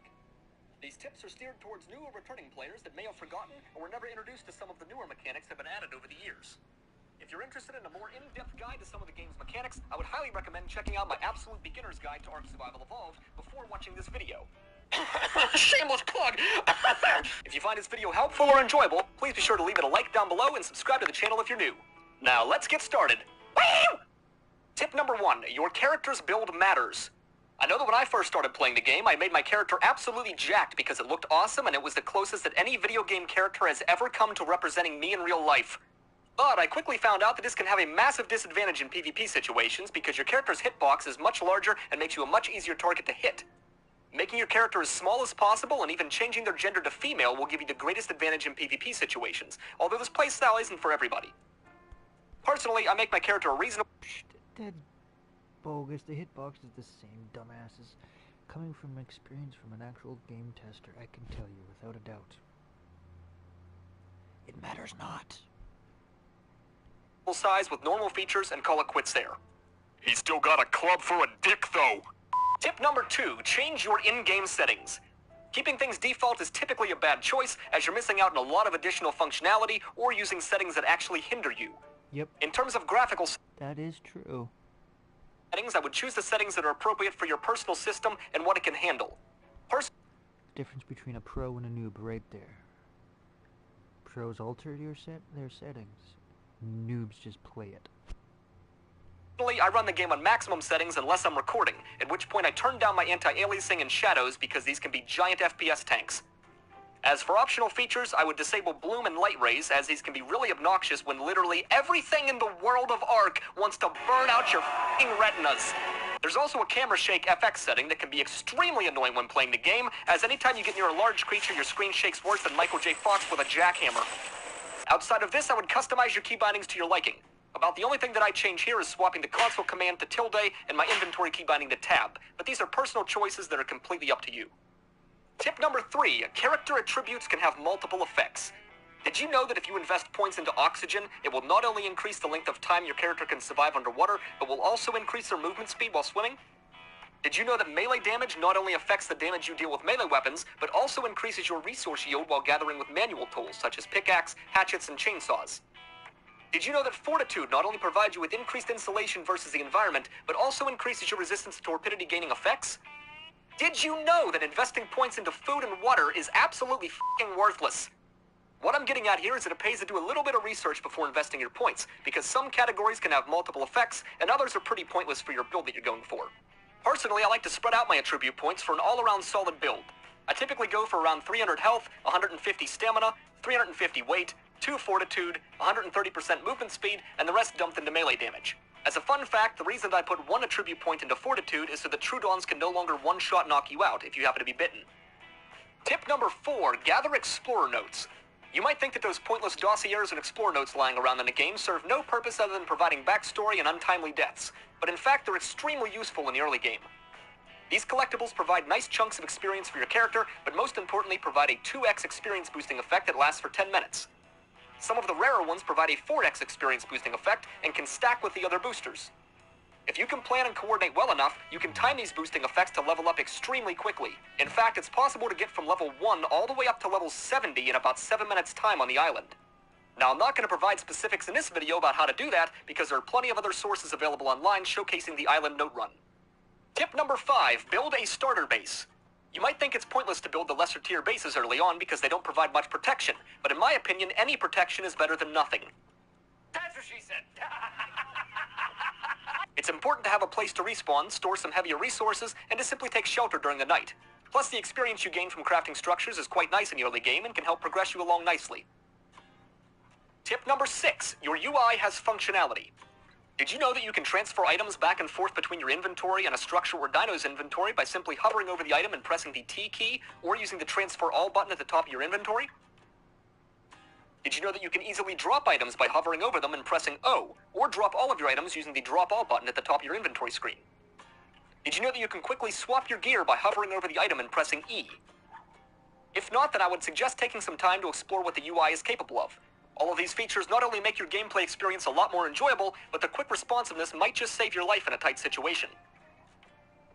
Tip number 7, water is extremely important. When exploring the ARKs, it's always a good idea to keep water on you, whether it's inside a water skin, water jar, canteen, tech canteen, or custom food item. Water is essential to survival, and if it fully runs out, you're gonna have a bad time. Keep water in mind when building a base as well, as if you're too far from a water source, you may need to build some water tanks to gather rainwater for survival. Consuming berries or aquatic mushrooms can increase your water level as well, however to much lesser extents than actually drinking from a water source. Just be careful not to eat narco berries, stim berries, or some of the other mushrooms in the game, as they can have some less than desirable effects. Tip number 8, always keep bolos on you. I cannot stress how important bolos are in the game. They're fairly cheap to make and extremely lightweight, so in my opinion there is no reason to not have these on your hotbar at all times. They're great for mobilizing players in PvP situations and can be literal lifesavers in PvE. They're also great for mobilizing creatures for taming purposes. Tip number 9, always keep parachutes or a glider skin on you. As I said with the bolos, it's always a good idea to keep some parachutes or a glider skin in your character. You never know what ARK is going to throw your way, or in many cases, when it's going to throw you off of a f***ing cliff. The last thing that you need is to be digging around in a leech-infested swamp trying to find your body, all because you didn't have a parachute to pull that could have saved your life. Tip number 10, armor plays a huge role in survival. I dove pretty deep into the different tiers of armor in my absolute beginner's guide, but I think it's important to give you guys a brief summary in this video as well. Cloth is pretty weak, but it's decent against hotter temperatures. Hide is better armor and has more insulation against cold temperatures, but it might be too hot to wear around the beaches. Ghillie provides decent armor and insulation against the heat and acts as camouflage by concealing you from nearby creatures. Flak has great armor value, but very poor insulation qualities. Fur gear has great insulation value in the cold, but it costs a lot to make, is extremely heavy, and is a really poor choice to wear in warmer areas. It's important to know what the different types of armor are and when you should be using them, as it could save your life in the game. Tip number 11, always use traps and immobilizations on creatures. In all of my time in playing ARK, I've learned to always use some kind of trap when taming creatures. Whether that be a bolo, chain bolos, bear traps, or structure traps, always do something to keep the creature from running all over the place. It takes a little more preparation time to do this, but it saves you so much time in the long run. Trust me, the last thing you want to do is chase down the creature you just put 96 trank arrows into, only to have 2 f***ing dialos show up to spit in your face like, nah bro, should've used a trap, and why is this game so frustrating sometimes? Alrighty then. Tip number 12, sometimes the best trank weapon isn't the best. What I mean by that is, some creatures can have very low amounts of health, and you will sometimes risk accidentally killing the creature if you're using the best weapon you have available. For instance, when trying to tame an Achatina, I would recommend using a simple rifle with a trank dart as opposed to a higher quality crossbow and trank arrow. Even though the crossbow has a higher torpor output because of its weapon damage, you would risk killing the thing if you shot it. Tip number 13, taming a tracking system. Did you know that there is a taming tracking system in the game that allows you to actively monitor a creature's location, vitals, and taming progress from afar? To access it, simply open up your inventory and navigate towards the top of your screen to this icon. Any creature that you've begun to tame will show up in the list. Simply click on the creature's portrait to display their information on your screen. Tip number 14, narco berries instead of narcotics. Did you know that in many cases using narco berries is actually better than using narcotics to keep a creature knocked out? One narcotic will increase a creature's torpor by 40 over a period of 8 seconds. Conversely, using the equivalent 5 narco berries will increase a creature's torpor by 37.5 over the course of 15 seconds. While a creature's torpor is rising, it cannot decrease, so mathematically speaking, narco berries have a much longer lasting effect than narcotics do. Most players still choose to use narcotics though, because they weigh a lot less and don't have a spoil timer like narco berries do. Tip number 15, tame an herbivore early on for berries. Herbivores are extremely useful in all stages of the game, but especially in the early game. You're going to need access to a lot of narco berries to tame other creatures, and picking them by hand sucks literal donkey dick. Personally, I would try to find a decent level parasaur to tame first, because they're super easy to knock out, don't take long to tame, and can provide you with a solid starter mount. After you've got your first herbivore to gather berries with, things become a lot easier and allow you to tame other creatures much more efficiently, including better herbivores. Tip number 16, tame a flying creature. Taming something like a Pteranodon is really easy and oh my god! Pteranodons are really easy to tame at lower levels and can be boloed and knocked out quickly with even the most basic of knockout methods. Having a flyer under your belt opens up a world of possibilities, not only making traveling around the ARK easier, but also allowing you to easily scout for certain creatures. Tip number 17, get a carnivore type of creature. Raptors, Carnosauruses, Allosauruses, Rexes, Spinos, or any other type of carnivore is going to be a godsend for you early on. You're going to need lots of raw meat for feeding your other tames, funding your supply of spoiled meat for narcotics, and most importantly, acquiring hide. Hide is used to craft a ton of things in the game, including crafting stations, weapons, armors, saddles, and even certain modes of transportation. Tip number 18, crops are important. Start growing your crops early on to avoid a bottleneck in the future. You're mainly going to need rocket root, citronelle, longgrass, and sava root, as these are used for crafting kibble and other special recipes in the game. Crops need to be planted within a crop plot and provided with water and fertilizer in order to grow. Placing them inside of a greenhouse will provide a greenhouse effect, which further boosts their growth rate and crop production. Tip number 19, don't settle for cooked meat. Did you know that you can create custom food recipes inside of a cooking pot? Simply place all of the ingredients you want to use inside of a cooking pot along with a blank note and click on the Make Recipe button. From here you can customize the look and text of the custom food. For a complete list of food options and their special effects in a food recipe, check out the ARK wiki page. This will allow you to experiment with the numbers without wasting in-game resources, and once you find a recipe that works for you, you can finalize it in-game. Additionally, increasing your character's crafting speed attribute directly affects how good the custom food recipe that you make will be. For example, check out the first recipe that we made using 0 crafting skill and compare it to the recipe we made with max crafting skill. Because of this, it might be in your best interest to mind wipe your character before creating your food recipe and dumping all of your attribute points into crafting speed to acquire the best recipe you can get. Tip number 20, cactus broth and bug repellent are godsends. Did you know that consuming bug repellent reduces the aggro radius of nearby insects and bats? Did you know that cactus broth has the same effect, but for all creatures in the game? To mind wipe your characters without wasting in-game. You can customize the look and text of the custom food. For a complete list of food options and their special effects in a food recipe, check out the ARK wiki page. This will allow you to experiment with the numbers without wasting in-game resources, and once you find a recipe that works for you, you can finalize it in-game.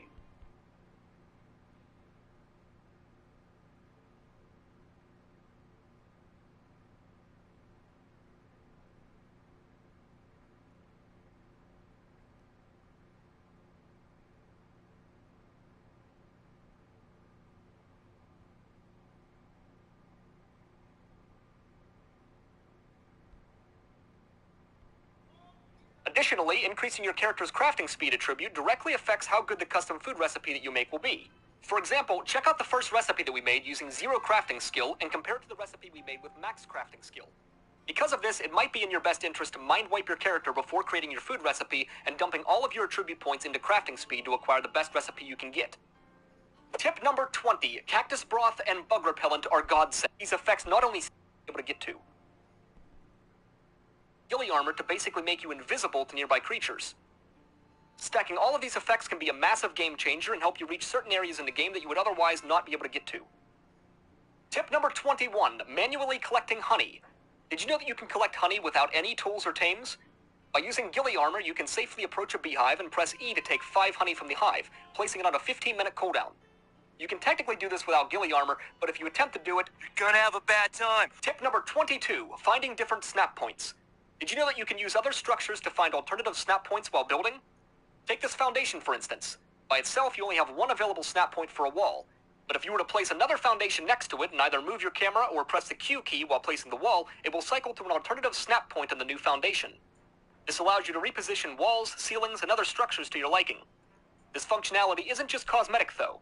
In fact, you can use these additional snap points to your advantage to double layer walls, extend foundation support, and even sink foundations below the level of other foundations.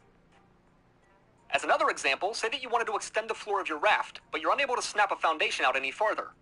If you try to just use ceilings in this scenario, you can only place 2 of them away from the nearest foundation before hitting the cap, and the game won't let you place walls this far out because it lacks foundation support. To combat this, you could snap a ceiling onto the foundation, then snap a new foundation underneath of this ceiling.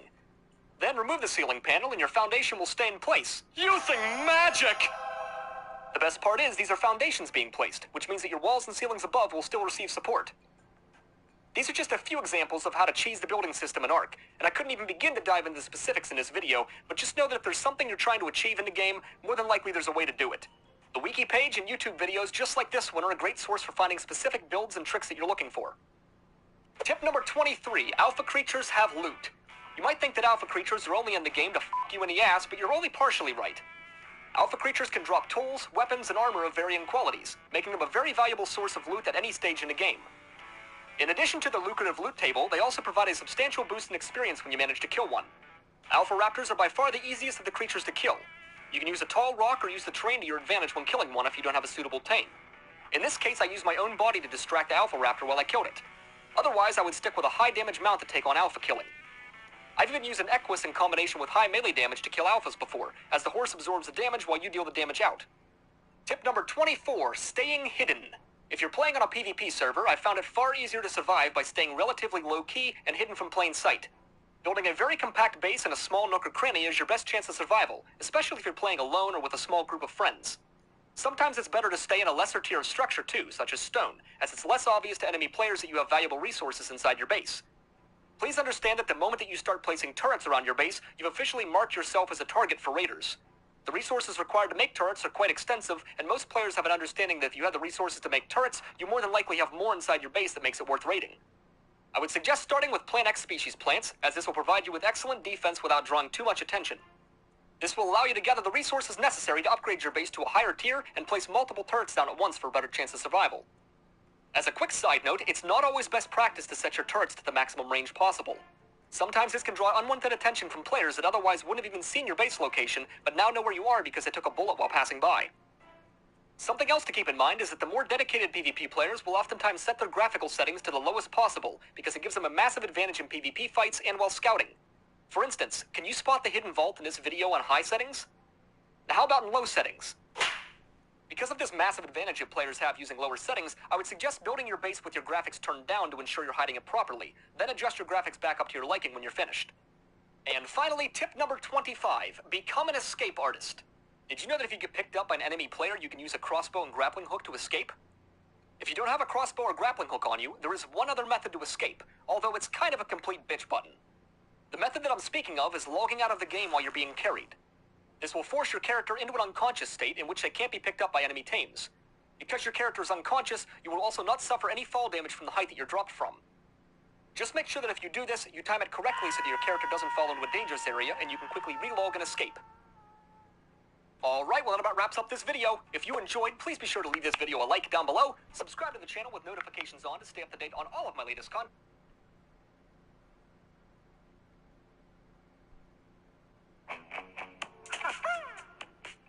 Hello there everybody, Bunna here, and welcome to another video showcasing 10 more tips and tricks in ARK Survival Evolved.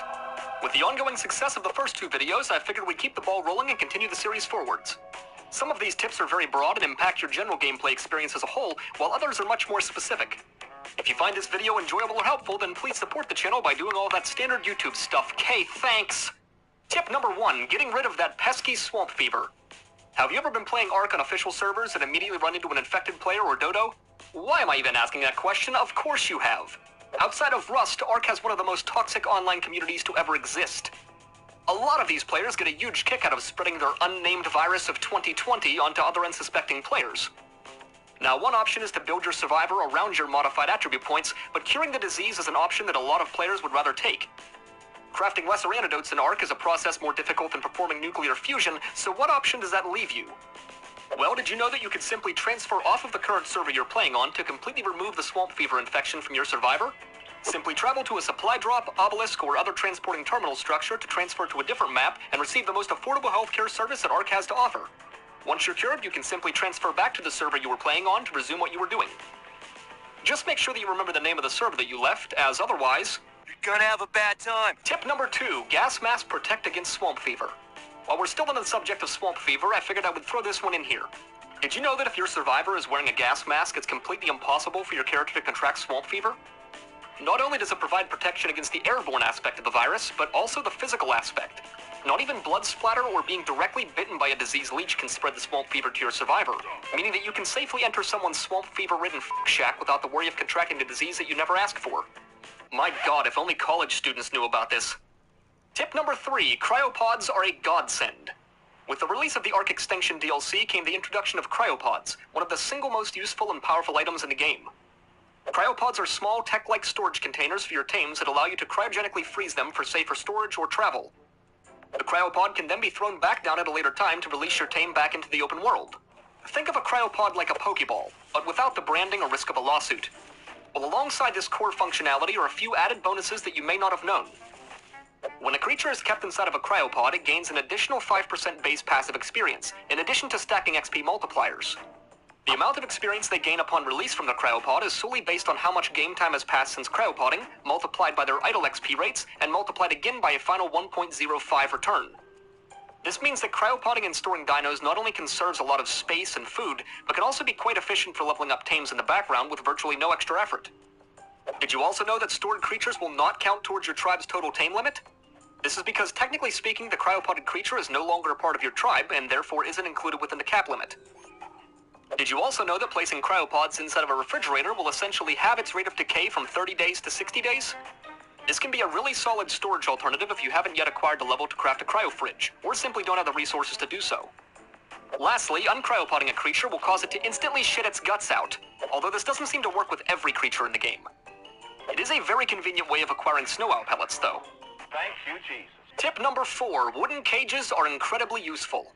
During your playtime in ARK, you may have just simply buzzed right past the wooden cage engram, thinking that it only applies to PvP scenarios or ARK fetish roleplays, but in fact it can be an incredibly useful asset to keep on hand. Wooden cages can be used alongside a grappling hook to quickly trap smaller creatures for easier taming, such as dung beetles or Hesperornis. Wooden cages are even useful post-tame, as they can be used to contain certain creatures that must be set on wonder to take advantage of their full functionality. On servers without building restrictions and collision disabled, wooden cages are even more versatile, as grappling hooks aren't necessary and the amount of creatures you can trap heavily increases. For instance, you can use the wooden cage to trap large fish such as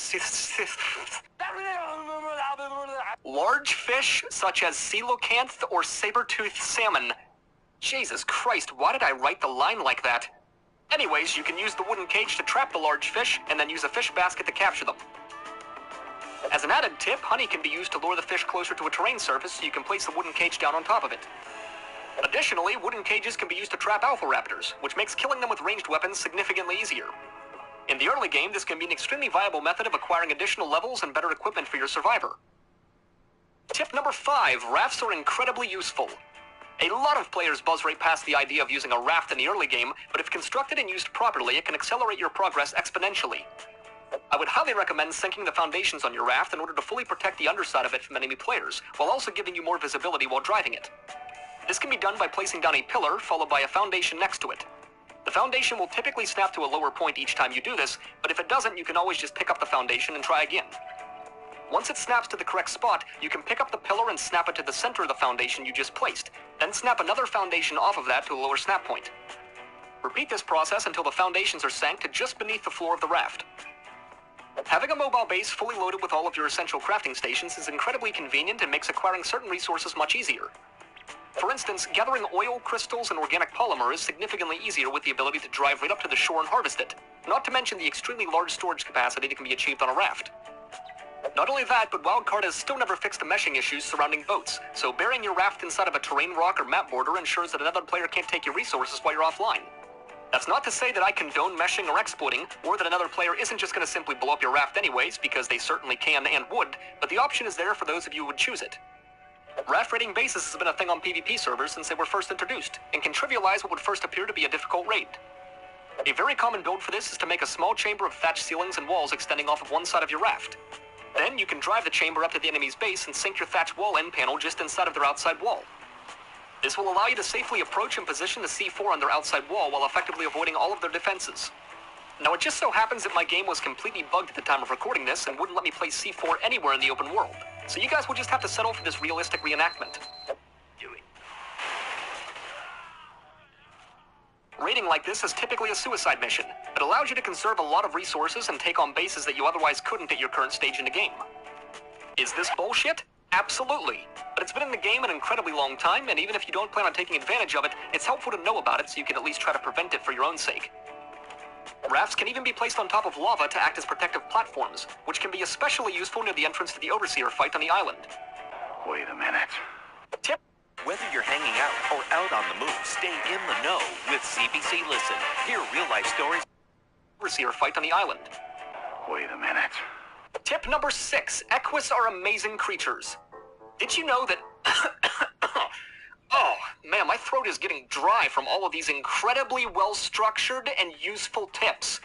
James, would you mind tagging in for this one? Of course, it'll be my pleasure, Bunner. And when it comes to tips for both new and returning players, I agree with your choice to highlight the Equus.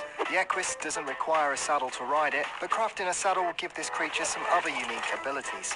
A mobile mortar and pestle may not sound like much at first, but combine this with the 50% weight reduction for carrying stone, it makes crafting cementing paste a great option for early game, particularly on scorched earth where cementing paste is much more difficult to come by. The rear kick of this creature is powerful enough to destroy wooden spiked fences, and it's also powerful enough to knock out some of ARK's biggest creatures without the use of narcotics. Combine this with the lasso that you can craft on its saddle, you can even drag some of these small to large tames away to a safer place. It's one of ARK's many useful creatures that's often overlooked. But cheers, Bunner. I hand it back to you. Oh, thank you so much, James. Sometimes my voice just can't handle all of this amazing information, but I'll try to keep the ball rolling.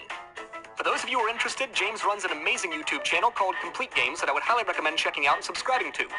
There's a link in the description down below to make him and lack of innate channel that much easier. Tip number 7, building with ladders and third-person mode. Are you tired of constantly struggling with ARK's clunky building system and lack of innate snapping for certain objects? Are you fed up with trying to neatly place down your crafting stations only to realize that Mr. Magoo could have placed it straighter? Well, lo and behold, one of the most powerful building tools in existence, the ladder. For only 14 easy payments of $29.95, you too could own a ladder. ARK VC is not responsible for any damages, injuries, incidents, accidental deaths, or unexpected pregnancies that may occur using this vertical ascension device. Side effects may include constipation, diarrhea, projectile vomiting, additional limb growth, testicle growth, string bean nipples, erectile dysfunction, hair loss, migraine, swamp fever, all of the cancer, hangnails, vaginal mesh surgery but you never had the surgery, sneezing, coughing, and spontaneous combustion. Ladders have an odd function in ARK as... What the frick is this guy smoking, man? When you begin to climb it, your in-game camera will perfectly snap perpendicular to the foundation it's attached to. Combining this with ARK's in-game third-person orbital camera mode will essentially lock your camera and prevent accidental rotation of an object, while still giving you a perfect view of how you're placing the structure. The easiest method I've found for pulling this off is to attach the ladder to the outside of the foundation that's facing towards the direction you want to place your object. Next, equip the structure that you want to place onto your hotbar and begin to climb the ladder. Press the corresponding hotbar binding that you have the structure on to see its bounding box and rotate the camera downwards until the object is nearly touching the bottom of the ladder. This is because when we activate the third-person orbital camera mode, the object will appear farther from your survivor than it does in first-person mode. Then simply hop off the ladder or climb over the top of it to regain omnidirectional control of your character. You can even use the up and down keys while in first-person mode to position the object closer or farther away from your character without having to worry about accidentally rotating your camera. When you're comfortable with the position of the structure you're trying to place, simply press your primary action button twice to place the object down. If you happen to accidentally rotate your camera when you press the primary action button the first time, simply cancel out of the placement and reset its orientation using the ladder again. Once it's placed, make sure you exit third-person mode to inspect your work before the 30-second timer is up. Magic. Tip number 8, pick up tames. Did you know that you can use the Argentavis to pick up and hold smaller creatures to make taming easier? Technically speaking, this will work with any of ARK's tames that are capable of picking up other creatures, but Argentavis are typically the best choice because they deal no damage to the creature upon pickup, thus you don't have to worry about becoming spooked or losing taming effectiveness. This pickup method does work with slightly larger creatures, but you'll probably have to have a tribemate help you out. Also, if the creature's aggressive, it may try to eat your ass out the whole time you're holding it. I'm talking about my ass! The Argentavis really begins to shine with smaller passive tames, though, as when you use its secondary pickup ability, it will hold the creature in place even when you dismount it. No, don't eat it, you big feathery fuck. This means that you can solo tame some of the more difficult passive tames in the game with little to no struggle. You could even opt to fly the thing back to your base before beginning to tame it. That way you can ensure that you're safe from enemy players, hostile creatures, and environmental hazards. Tip number 9, grappling hooks can save your stuff. It doesn't matter if you're a new player or a veteran, dying is a very common and sometimes necessary thing in ARK. Oftentimes this can lead to your body being left in a really awkward position with seemingly no way to retrieve your loadout. Well, did you know that you can use a crossbow and grappling hook to grab onto your body and pull it out of the dangerous area? This tactic is incredibly useful in PvE if you happen to die in the lava or near hostile creatures, or in PvP if you happen to die near another player's turrets. Fair warning though, this trick only works if your body is still intact, as if it's been consumed then only a loot bag remains. Mastering this skill can be vital to salvaging the equipment in your loadout, and ultimately the success of raid attempts. And finally, tip number 10, snow owls for blood extraction. With the introduction of Bloodstalkers and Desmodos into the game came a whole new demand for blood packs that no one wanted or expected. Given how many blood packs are necessary to tame higher levels of these creatures on official servers, you're going to want a resource-friendly, reliable, and steady method of acquiring your first supply. Luckily, this is where the Snow Owl comes into play. The Snow Owl's encapsulate ability can be used to very quickly and efficiently heal up your survivor between blood extractions. While it doesn't directly speed up the process, given the syringe's cooldown, it certainly saves a boatload of time that would otherwise be necessary to heal up between extractions or to spawn between deaths. Just make sure that you have some food to eat between heals, as the Snow Owl's encapsulate will rapidly drain your character's food. As an added tip, you can extract blood from both yourself and an unconscious survivor at the same time, then simply use the Snow Owl to heal everyone in the area simultaneously. This can essentially double, triple, or quadruple the rate of blood extraction depending upon how many unconscious victims you have and how efficient your clicks are. And here you thought all of those unconscious bobs lying on the beach couldn't serve any purpose. Help me! And that about wraps up this video. Thank you so much for watching. If you enjoyed, then please...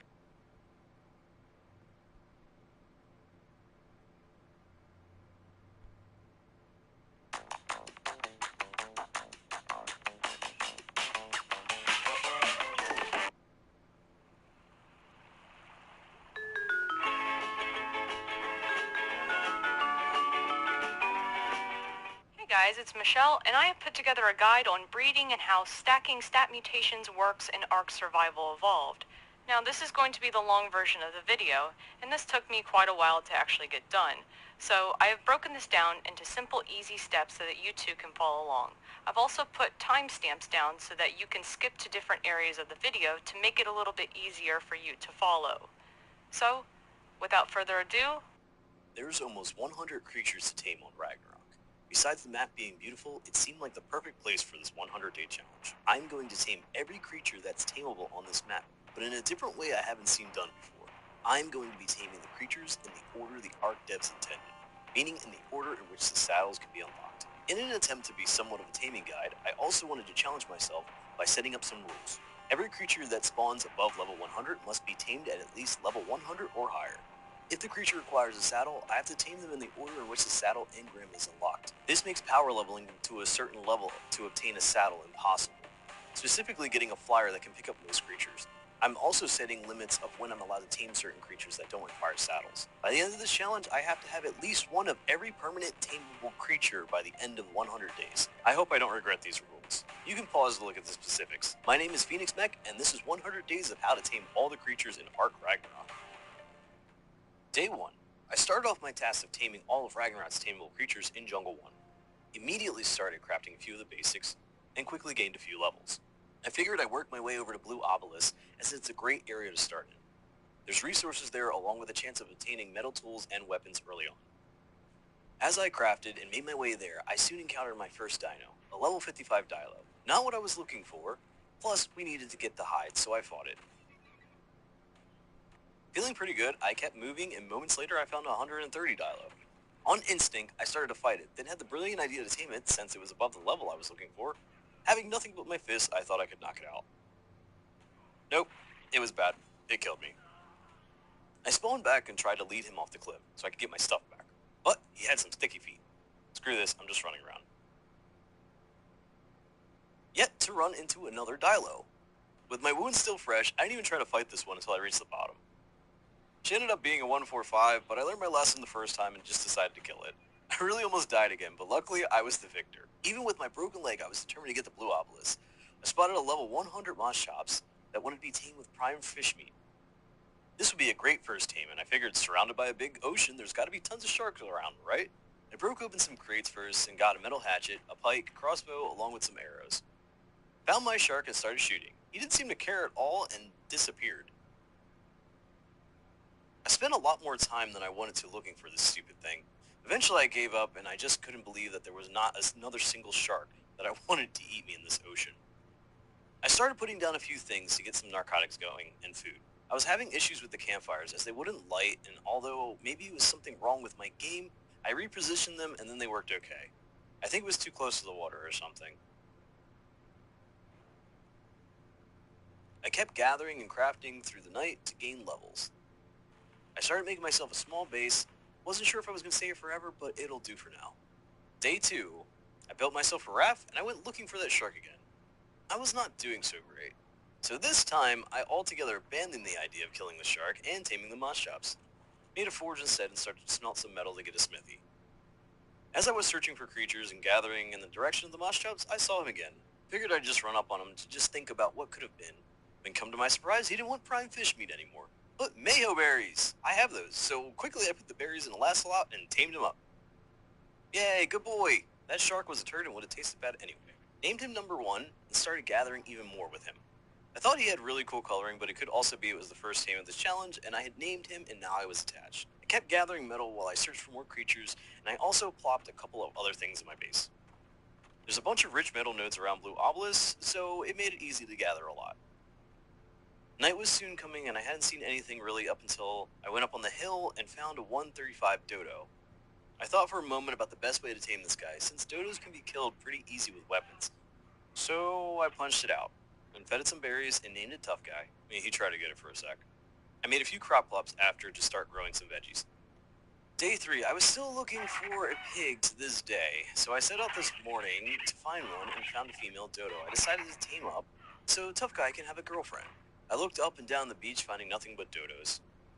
So I finally went up the hill in front of my house and found a ton of dinos, but none of the ones I was looking for, so I killed the ones I could for some hide and meat. There were a few trash birds nearby, so I thought I could find some fish in the stream, and there was none. I didn't want to spend too much time in one place on foot, since I didn't want to burn the daylight. So I headed back thinking I should take the boat out. On my way back, I found a 145 Listosaurus who was orange too. She's a passive tame that eats rare flowers. I knew I had some back in my base, but the beaches around Blue Obelisk have them, so you can just pick them. Got my 3rd tame on day 3. At this point, I figured if I can get a tame a day, I'll be able to tame all the creatures in time. If I can find more, then better yet. I named her Bella because that's just always what I called these things. I don't know why, it just looks like a Bella. She took forever to get back to base, so I figured I'd get this green drop while I waited for her. Joke's on me, it wasn't down yet. So I gathered more stuff waiting for her and couldn't find her. I really thought I lost a tame that I barely had for 2 minutes, but she was hiding behind the house. Oh, and the drop was useless for me. Going down the beach, I found some Pegamastis I wanted to tame, but without a spyglass, I just have to let them pick my pockets and hope they were the level I was looking for. Nope. They normally steal what's in your last slot and will take the whole stack. So if you want to tame one of these little turds, put a small stack of berries. Because it doesn't matter if it's 100 or 20, it's about how many times they pickpocket you. I'd still have to find a higher level, but decided this one could stay with us for now. Killed everything I could find on the beach until I came across a level 100 parasaur.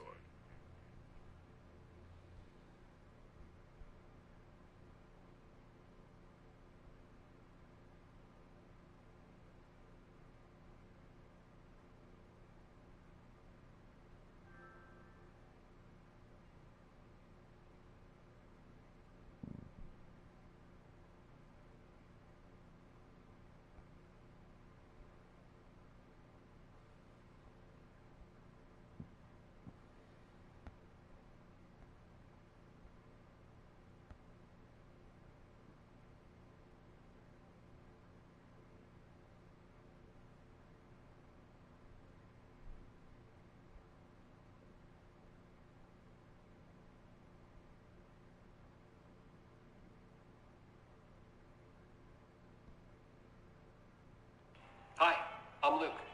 I started Pardon Me Hearing, 2-for-1 hearing aids. Because hearing aids are just... Hey, leave my hut alone, piece of crap. No, Frank, I'm dead. I'm gonna die. Ah, we're dead. Hello, survivors and future survivors. Welcome to my beginner's guide to ARK Survival Evolved. If you're completely new to the game or thinking about downloading it, this guide is for you.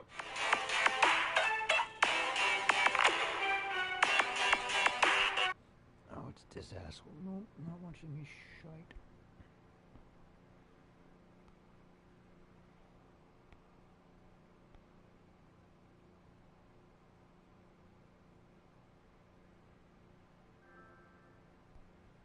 Hello and welcome to another episode of the Survival Handbook. I'm Terrifier and today I'll be explaining absolutely everything you need to know about farms. If you want to grow your skills and all sorts of other ARK related stuff, subscribe now so you don't miss anything. To begin growing crops, you'll have to use crop plots, but first we need to arm ourselves with the knowledge of what each crop plot is good for. Crop plots are currently available in 3 sizes: small, medium, and large. Small crop plots can only grow berries, medium plots can grow any berry and any vegetable, and large plots can grow any berry, any vegetable, and X, Y, and Z plants. Regardless of the plot size used, berries will always yield up to 300 of whatever berry was planted. For medium and large plots, vegetables will always grow up to 150 of their vegetable. With this information, we can deduce a few things about which size to use for each type of seed. If you want to grow any of the berries, like narco berries or tinto berries, use a small crop plot. The yield doesn't change from small to medium, so using small plots for berries is ideal for maximizing space. We can also deduce that medium crop plots are perfect for vegetables, like saveroot or citronal. Again, both medium and large crop plots will yield a maximum of 150 of whatever vegetable is being grown. So, using medium crop plots will save space. Our final deduction is that large crop plots are only good for X, Y, and Z plants. In simpler terms, small plots are good for berries, medium plots are good for veggies, and large plots are good for X, Y, and Z plants. Cool? Cool. Moving on. So obviously you can't grow anything without seeds. Seeds can be found by harvesting bushes by hand or with a berry gathering creature. There's a chance you'll get a random seed with this method, so the more you gather, the more likely it is to get the seed you're looking for. Alternatively, you can use an iguanodon to turn crops and berries into seeds. All you gotta do is put the fruit or veggie in its inventory and click Seed Fruit in Inventory. It'll do a little animation and voila, seeds. Okay, so after you pick out the right size crop plot and get your hands on some seeds, you need irrigation. For example, I have a water source here, but my farm is over there. To get water from this river to my farm, I'll first need to put an intake pipe in the water.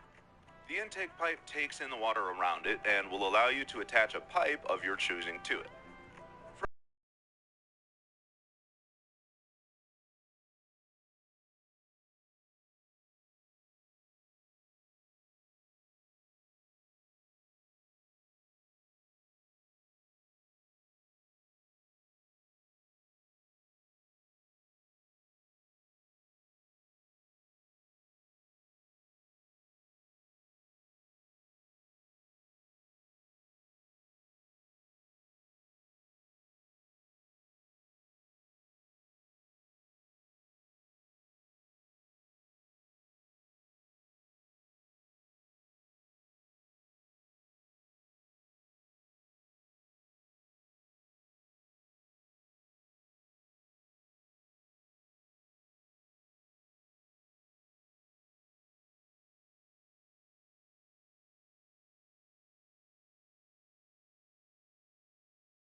Greenhouse structures are strictly aesthetic and will not have an impact on your crops.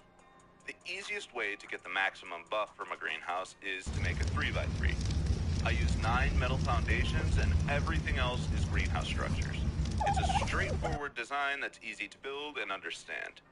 Your walls can be one high with some slanted roofs to maximize the effect. Once you've fully irrigated the greenhouse, it should look something like this.